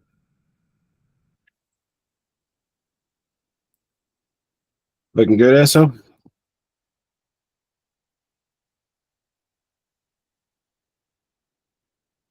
I shared. I think you're muted. I'm muted. I'm sorry. You looks good. You're sharing. Looks great. Great stuff. I can't use your suggestion. We've already used it before. Tree bark protector. Okay. Now, obviously, some products are more aligned to this than others. So this may be a bit of a hard ask, right? A bit of a hard ask. And straight away, you got to be thinking about the obvious. Okay, so when you've got a product, the manual thought process of what kind of is complementary to that product, those should be, you won't need to go anywhere, right? In terms of your research, you'll know potential ones that are complementary. Now, if you've got something a little bit more unique, or you've got something a little bit more niche, then doing a little bit of research on the platforms, obviously Amazon being a big one, is quite clearly a great place to go into. So if we go to one of the products, right? So this type of item, okay, and going into the product, And what we're trying to do here is we're trying to ascertain, are there other products that a person may use or may be interested in, that if they saw our product or this product, they might think, that's another thing that I could purchase, or that is not necessarily a different thing, but more so another thing. So the biggest here would be, when you scroll down, frequently bought together. Okay, frequently bought together. Now, like I said, this was going to be a hard ask, but we've already got one. Okay, so this is an area here, right? So like a spray for damaged trees. So it's not a substitute, it's complementary. Right? People may buy this and they may buy this product. Okay, so let me see if I can right click on that. Yeah, right clicking was interesting today as well. So straight away, guys, does this make any sense whatsoever, or is it completely blind and a little bit woo-woo for you right now? Just let me know inside the chat box, and SO or Emily, you can just let me know. Does this kind of start to make a lot of sense, or even some sort of sense, that we have a complementary product that they may purchase as well as, because the consumer demand or the consumer is in this market. All right. Now, what have we got anybody saying yes, no, whatever? I'm way off on something. Yep, everybody is in agreement saying yes. Great. Now, as we go deeper, like we would in terms of research, we also get more and more, right? So now we've got a tree wrap, all right? So again, complementary, all right? Not necessarily a substitute, not necessarily a competitor, okay? But we've now got a tree wrap here, okay? And the one thing, as we scroll down, you know, all the different areas, right? We're inside this particular spray, okay? So we've got to make the assumption here on this that the customer has been looking for a spray, has typed something in, found the spray, and then come down into this particular listing. All right. Now, what's the first thing, guys, that you see, right? What is one of the most obvious things that you can see right here that's completely different to what we're used to seeing, right? So you may be inside your own listing, you may be inside a competitor's listing. What is one of the things that just strikes you straight away? And remember, you chose this product. I did not have this pre-selected, right? If I was going to pre-select something, I would never have chosen a tree bark protector, right? You chose this product, and this is being demonstrated straight away, right? Even on your item that you wanted me to look at. So what's a really obvious thing that you can see straight away that's very, very different, right, to your normal kind of look if you're looking at your product or a competitor's product in this particular niche? Anybody got anything in there, Emily or SO? No, everybody went back to being shy after their coffee break. Mustn't have had coffee. So that would have pepped them up. Yeah, they're drinking that. The biggest thing that I see. I was about to say it, but somebody's got it, right?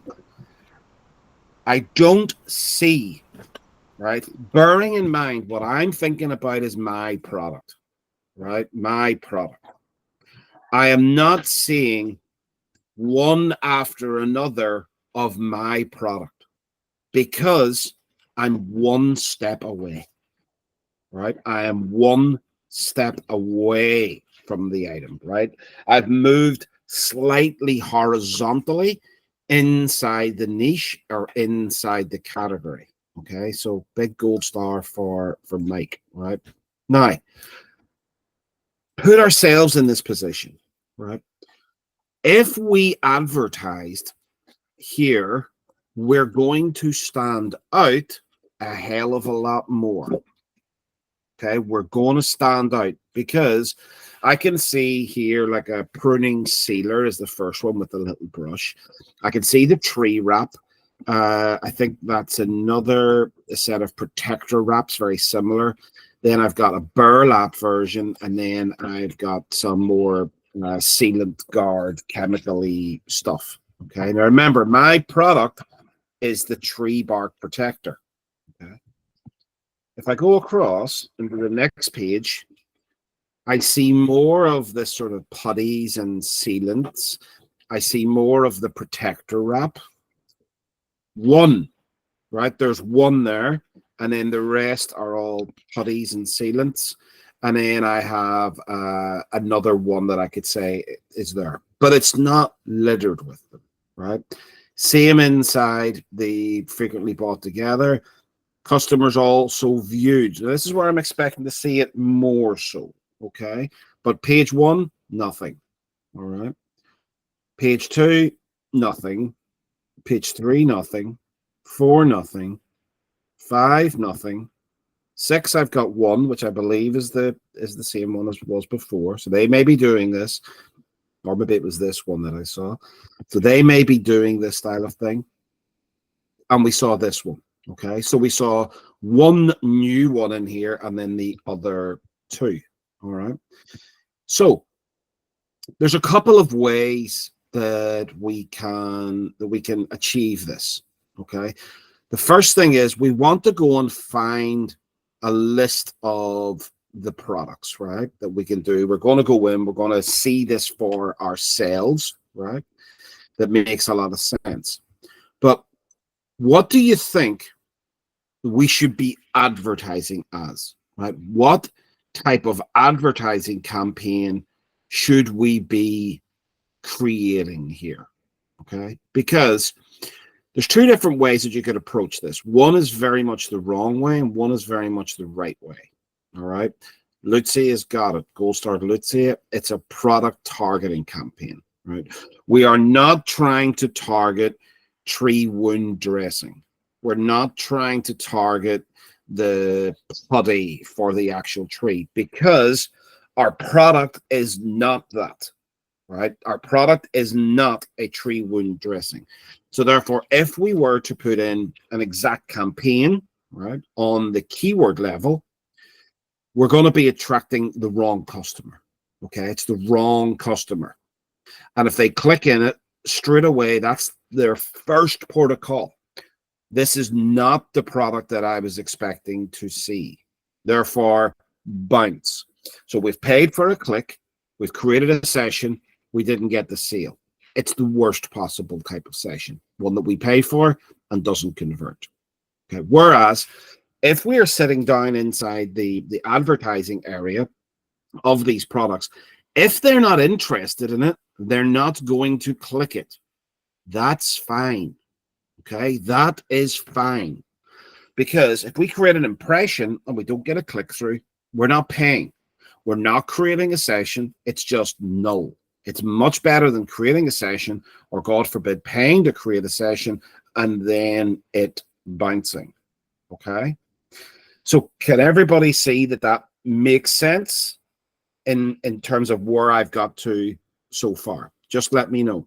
Does this seem interesting? Is this something that you're going to do? Right? Because We are the getting other engagement. side Sorry of to this, interrupt. Oh, sorry, Emma. No, that's okay. Sorry to interrupt. I just want to say we're getting a lot of engagement. So I think everybody had their coffee and they're excited about this. The coffee's kicking in. That's great. The other side of this, guys, is very, very simple, right?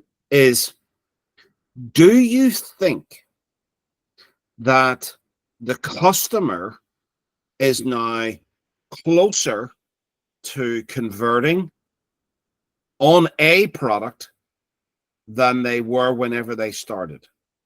So give me a 1 if you feel that they're closer to converting, or they're more engaged like you are, or they have certainly they're moving to, they're more convicted to buy something, or 2 if you think they're exactly the same, right? Give me a 2 if you think they're exactly the same as they were whenever they started off.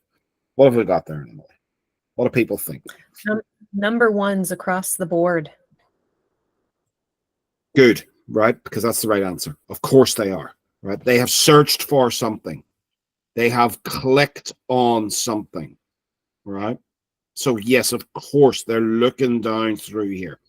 Now, the likelihood is if they've clicked on this tree wound dressing, that's more than likely the product that they're going to buy, right? More than likely.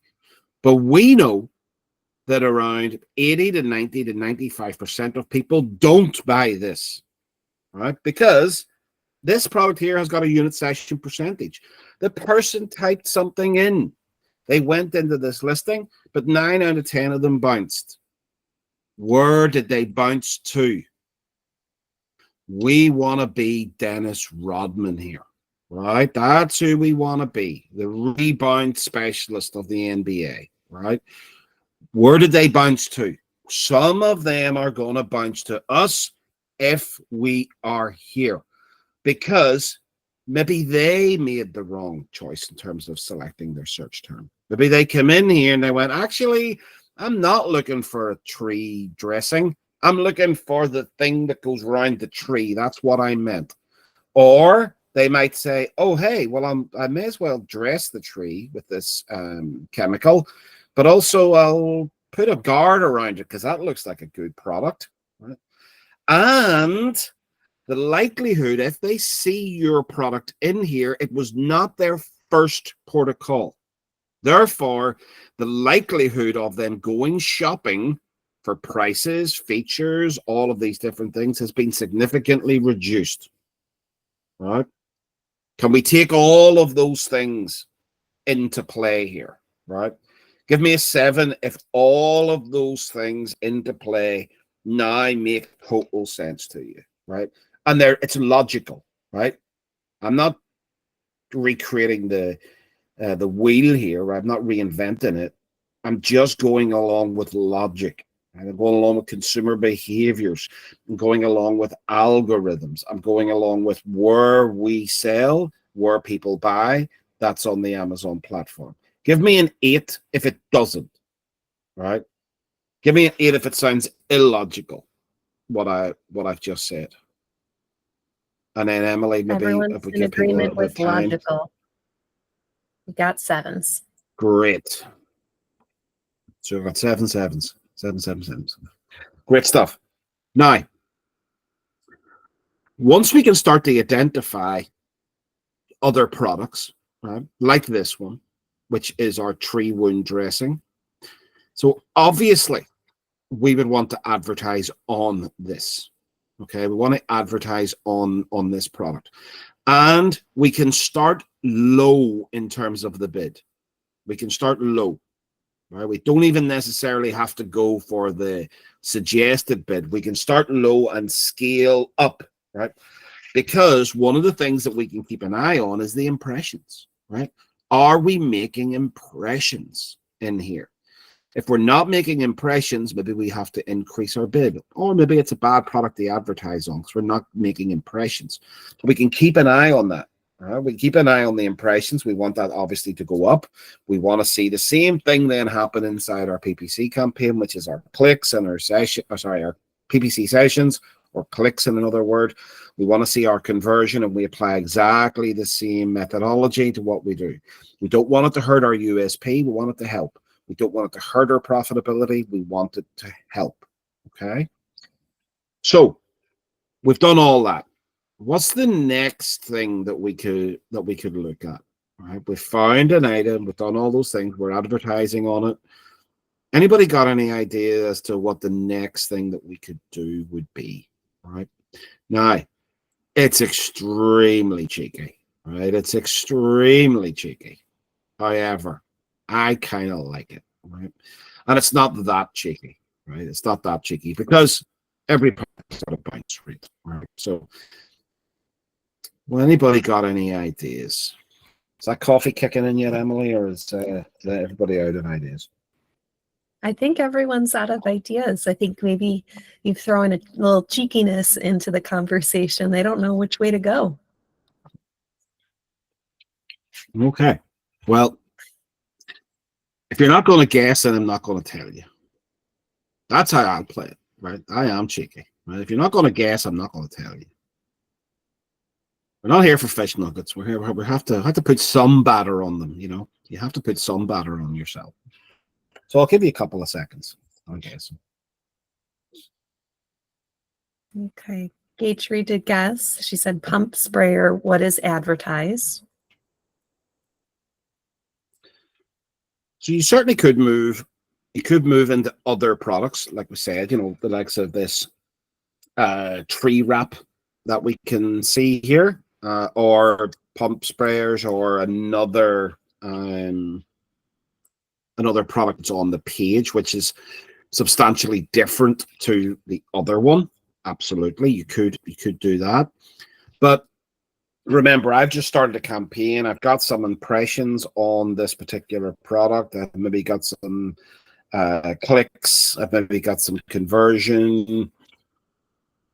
Mike's going very high, and just click back there. So Mike's going very high, like brand, like tailoring a promotion. All right. So that's certainly you could do that. I'm thinking a lot simpler, right? I'm thinking a lot simpler.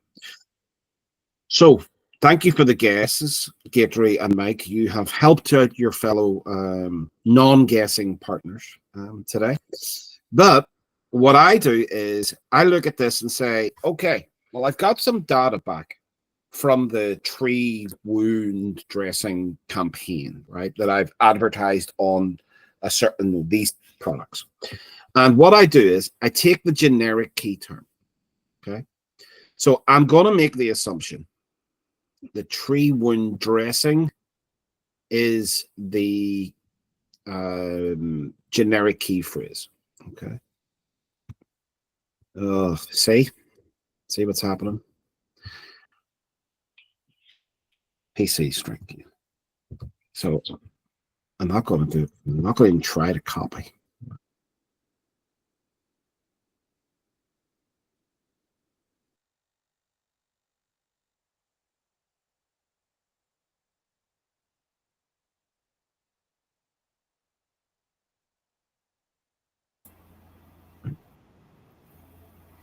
Emily, yeah? Yes. Yes, you are. I'm still.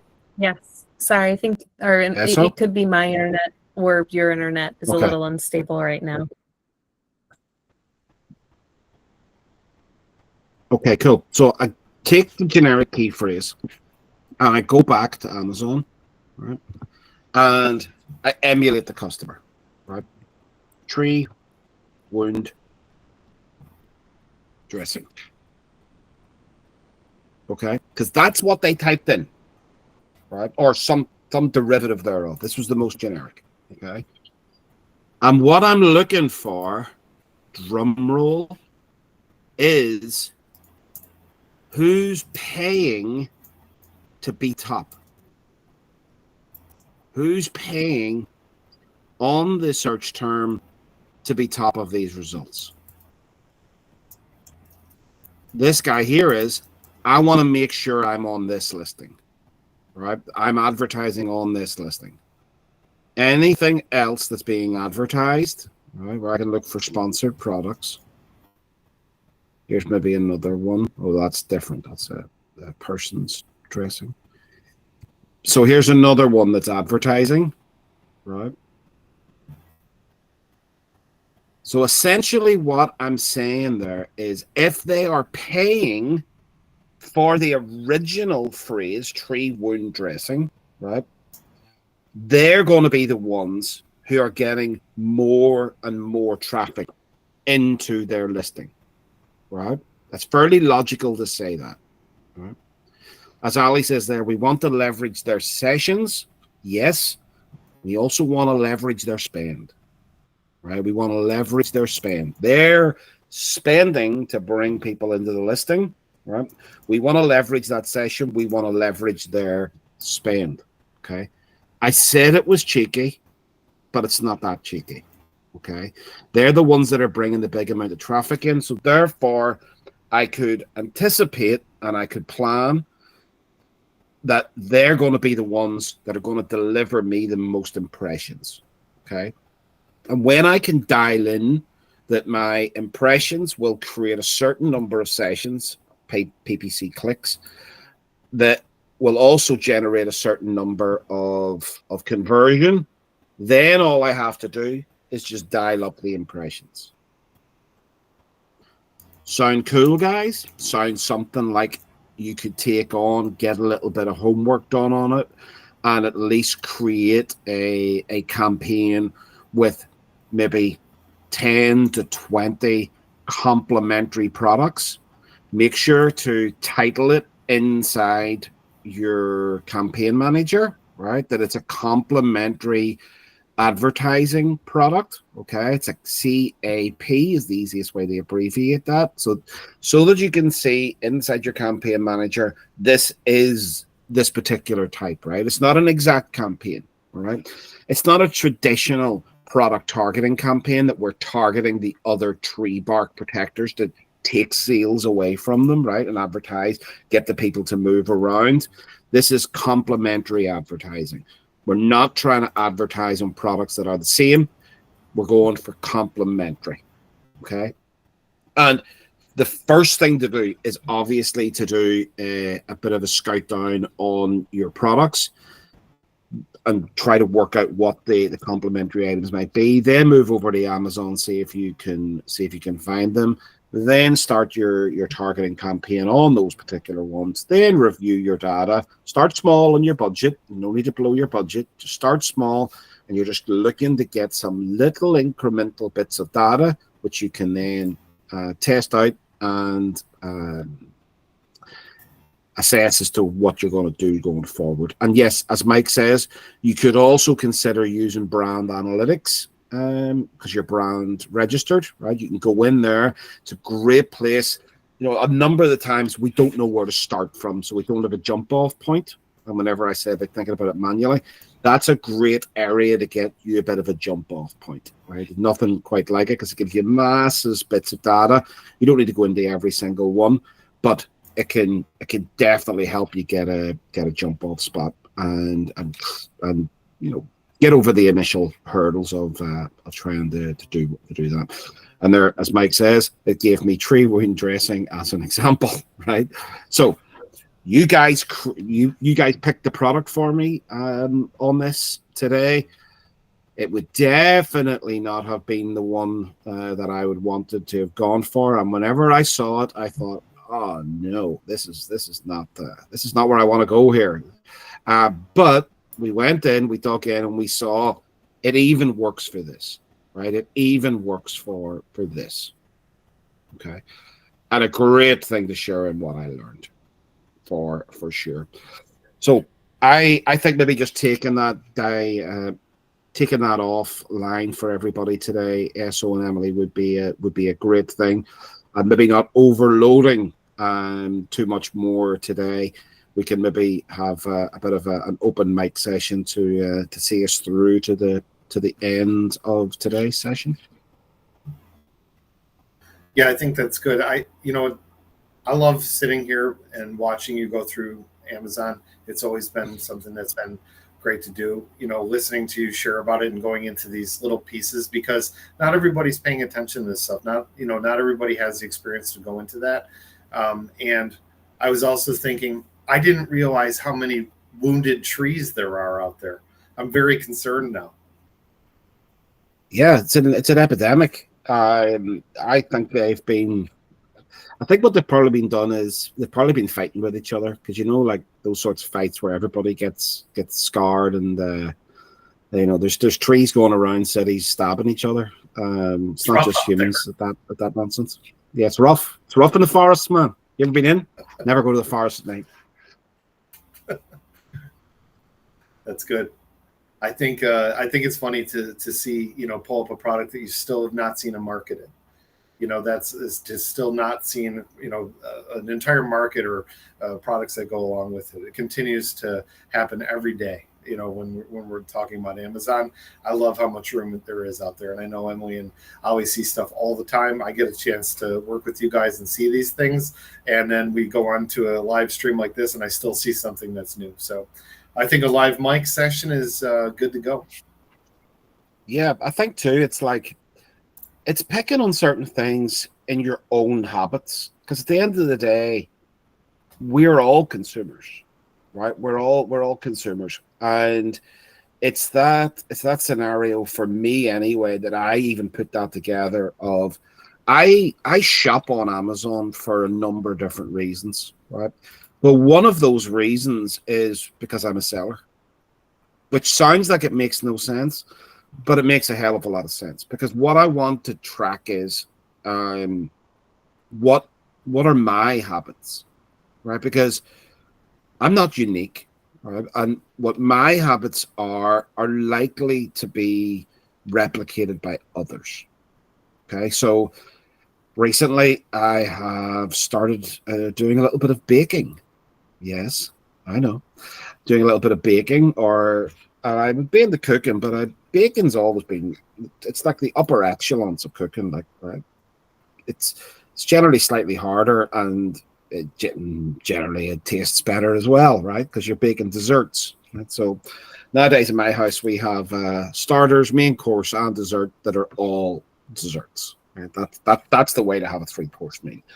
But buying some little bits and pieces on Amazon, and then seeing other things that are being suggested to me, and seeing my behaviors around those things, right? So just the other day, I needed to get a couple of extra mixing bowls, right? Now, I did not need anything to do the mixing with. I've got that nailed. I've got that covered. Still didn't stop me buying some additional spatulas, right? I wasn't looking for them, but they were there, right? And I went in and went, actually, you know, I could probably do with a few new ones. And so looking at your own behaviors, I think is definitely something that we can all do. Yeah, I was just laughing at Mickey's comment there. And testing these things out, and because we are sellers, so therefore testing out these different things and utilizing the catalog that Amazon is, and utilizing the areas that we have. This is great busy work as well. Great busy work, because you can spend hours, days inside here putting this all together, but it's going to result in sales, right? It's going to result in data that you can actually look at and then take on to the next level. So I know Emily put a comment in the chat. If you have a question that you'd like to get into a topic on, you can raise a hand, and we could get into some of this for our open mic session. If anybody's in, see if anybody wants to go first. I know somebody's got to have a question or a topic. Or if everybody wants to go and look at their complementary advertising products, we can definitely wrap up early. Don't I'm not going to throw that out of here either.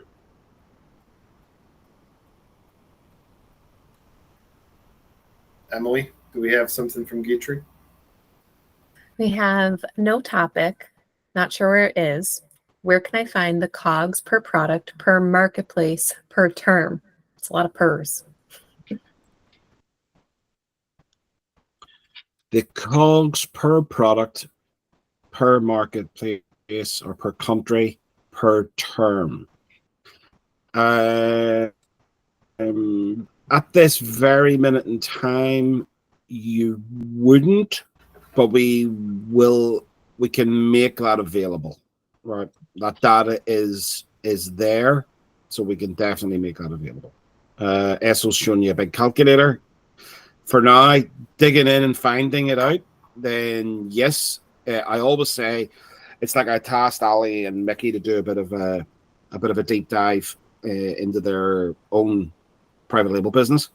And while the information was kind of available to them the easy way, it was nice to be able to do it the hard way, the manual way first, so that whenever the automatic way came along, number one, they could then see, and everybody can see, oh, this is so much easier, right? And you then see the benefit of having it. But also too, it's good to know where the data comes from rather than it just being presented to you, right? And it's kind of like, I look at everybody here inside PLP, and in a way, I'm envious, but I think it's just jealousy screaming through, right? Is whenever I started this off, there was nobody kind of like helping me select products. Whenever I started off, there was nobody like presenting me with an all reporting suite of data. Whenever I started off, nobody was jumping in asking questions. Whenever I started off, I had to store my own goods in my own warehouse, right? So it is definitely a bit of jealousy on my part, but it is also good in a way that you experience certain things the hard way, because whenever the easy way comes along, you go, oh man, this is fantastic. This is so much better. You know, Robert, looking at But that, if we can take a note of that, Emily, sorry, yeah. So if we can take a note of that, we'll make sure to get that into an area. And it is something that we're going to be moving on to. I'll drop a bit of a secret, but we've talked long and hard about 12-week years, and yet our reports are kind of set up more for annual or lifetime, right? And it's not the right way. So myself and Noel have been tasked. We're going to get back to the bunker and work all this out over inside of Q3, so that everything starts to become around a 12-week. We're then reducing the span of data, which allows it to go a little bit deeper for you. But dealing with this 12-week then marries up with the plans that we're so insistent that the people do, as well as running 12-week years the whole way along. So that's really going to help make things a lot more analyzable, if that's even a word. But also it just keeps that data set nice and short, and you can then see the constant ups. And obviously, it's not that far away. We're talking about 2.5-3 weeks before we are in person, and there's shifts coming, and there's great things that we're going to be able to speak about. And it's now starting to get getting into that exciting period of time where it's like you just want to tell everybody what we're talking about because it's so good, but we have to just keep it reined in. cut the feed. Kick him off. Kick him off. Kick 'em off. You got to get a good shepherd's hook pulling you off. We shouldn't even bother trying to keep secrets though. But we're so excited about it, which I think is great. Patricia did ask, in the P&L per product homework, was there a worksheet or instruction that was going to come forward for us? So we have that question from Patricia.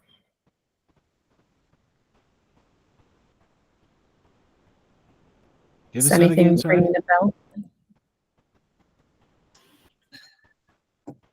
I think it was the product and loss review template. Do you remember we put out where people were they were set a bit of homework? Is that what you're referring to, Patricia?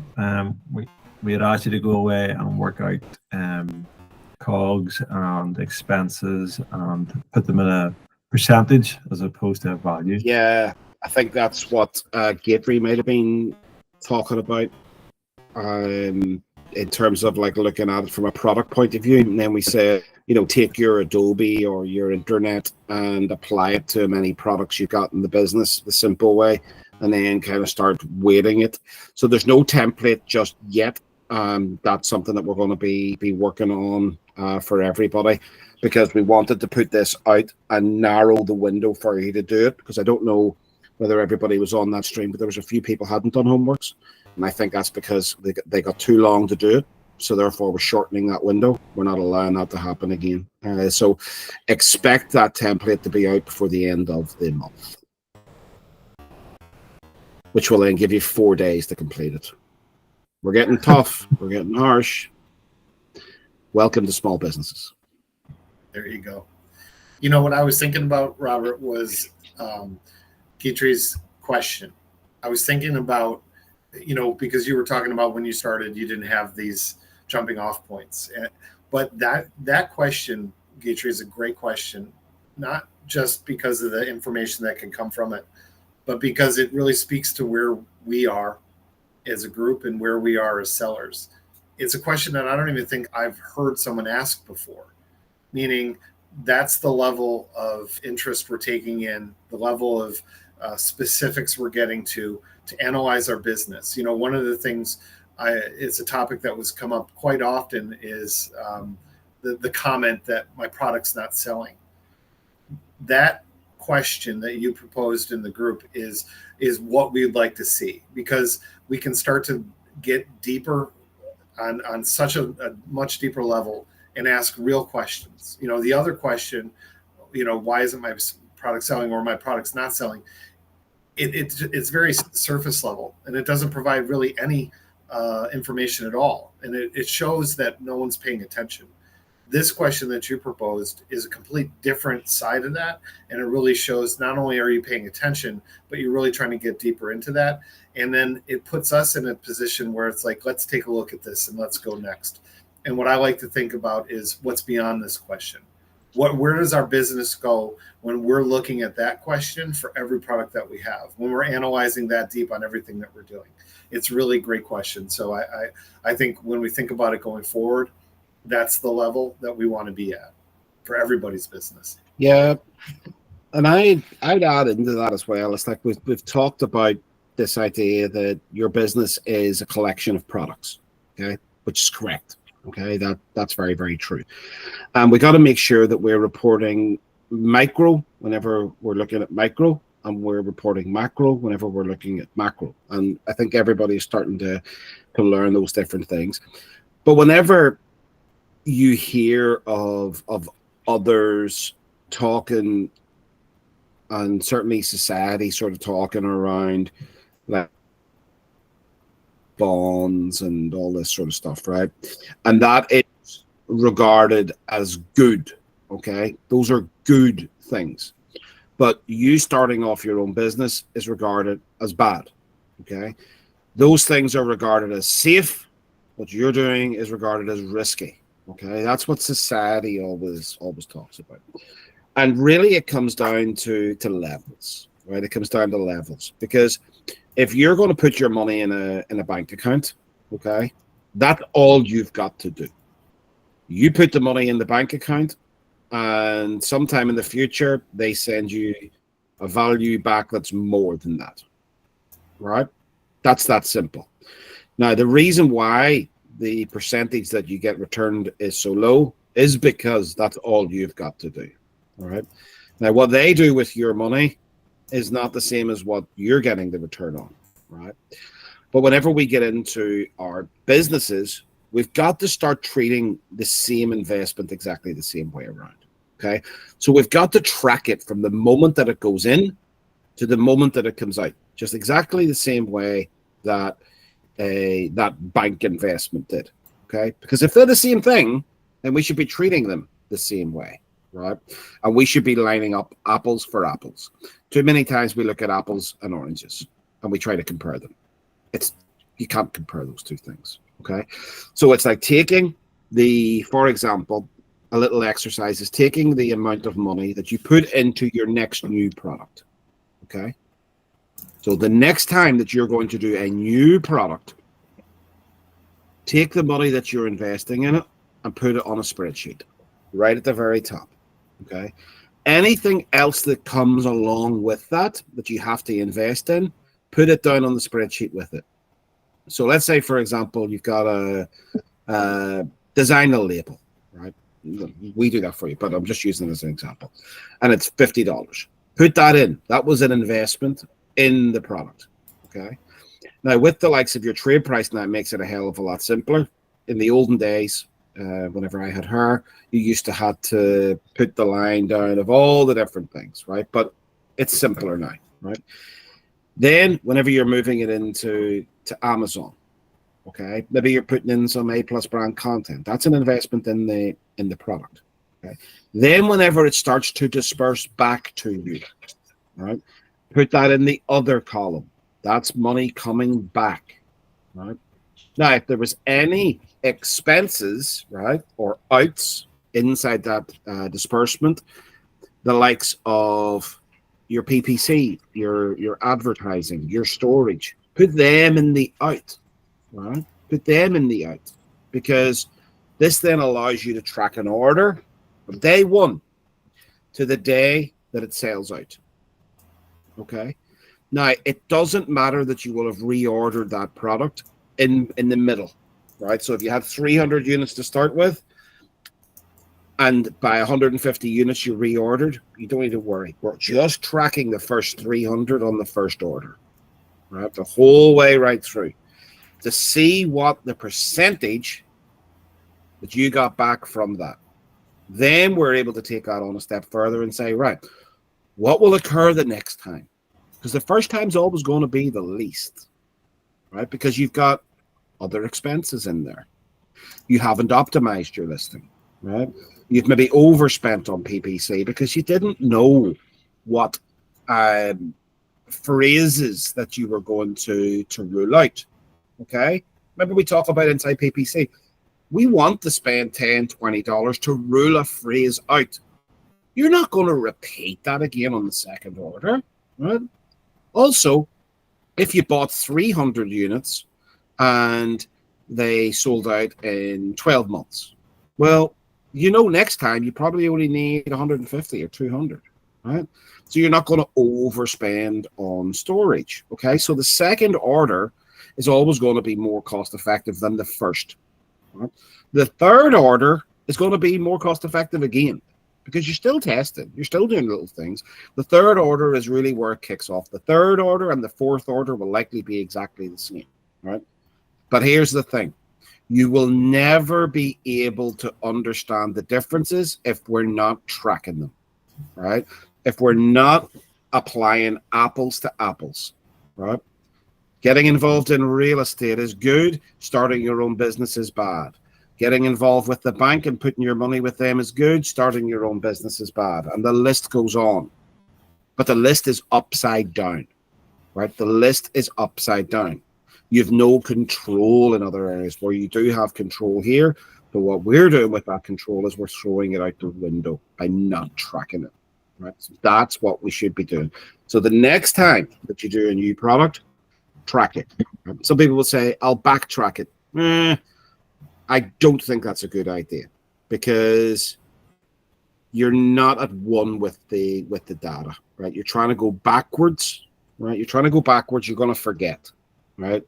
And you're going to have emotion built up, so you're going to apply certain things. Start off from scratch, and on the next one, I like that. I actually thought that said Launch Street. That's what it's called now. It's called Launch Street.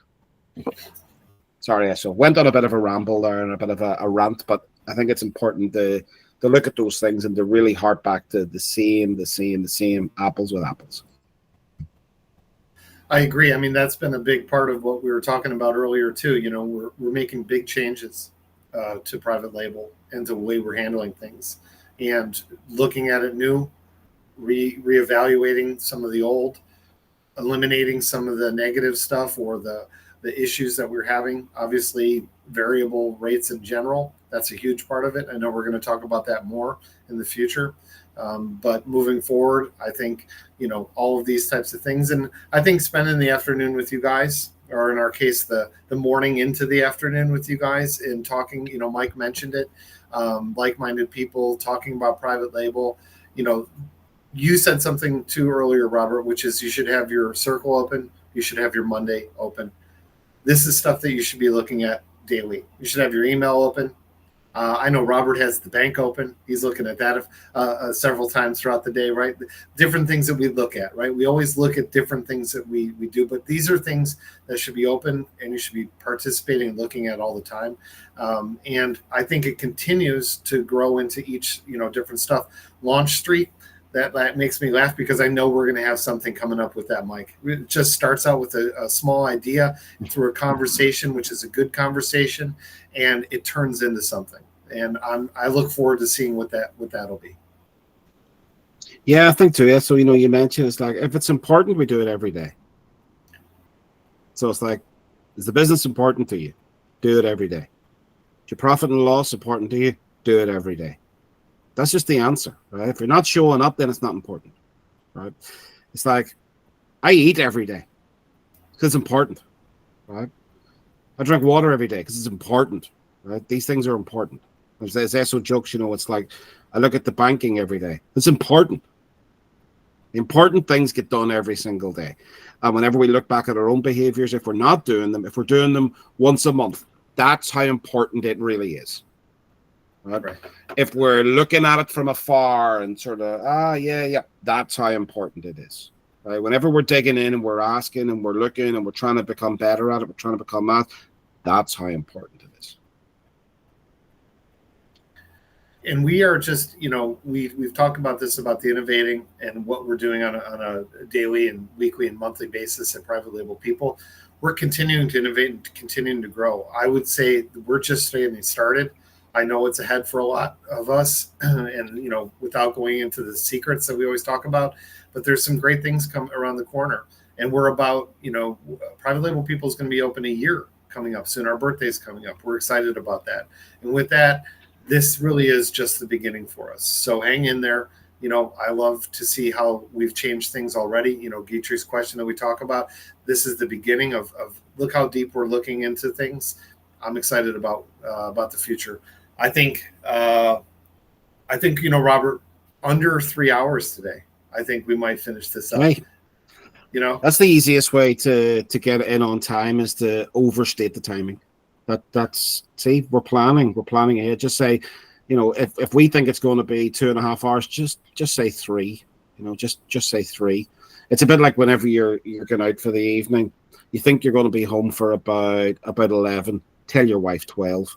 Whenever you come in at 11:30, she's happy. She's much happier. Oh, you're early. You're early. But I think as well, it's this thing about, for me, it's like, what's going to be important in the future, right? Because if something's not going to be important, then why are we focusing on it? We've talked about, the S word of storage, right? At the 3PL. It's like, is that going to be important in your business in 10 years' time? No. Is it going to be important in your business in 5 years' time? No. Is it going to be important in your business in 3 years' time? No. It's probably not even going to be important in your business in 1 year's time, right? So what percentage of our rent in our head should that be taken? It shouldn't be 90%, right? We should be getting that down, sorting it out, drawing the line in the sand and being done with it, right? The same thing is if we've got some critical inventory. Is it going to be important to the business in 10 years? No. 5, 3, no.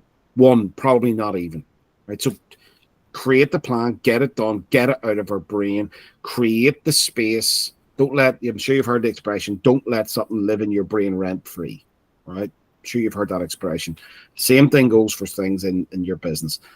Let the things that you care about that are going to be important in your business in a year, in 3 years, in 5 years, in 10 years, let them come in and rent from you, right? Because they're at least going to pay you, right?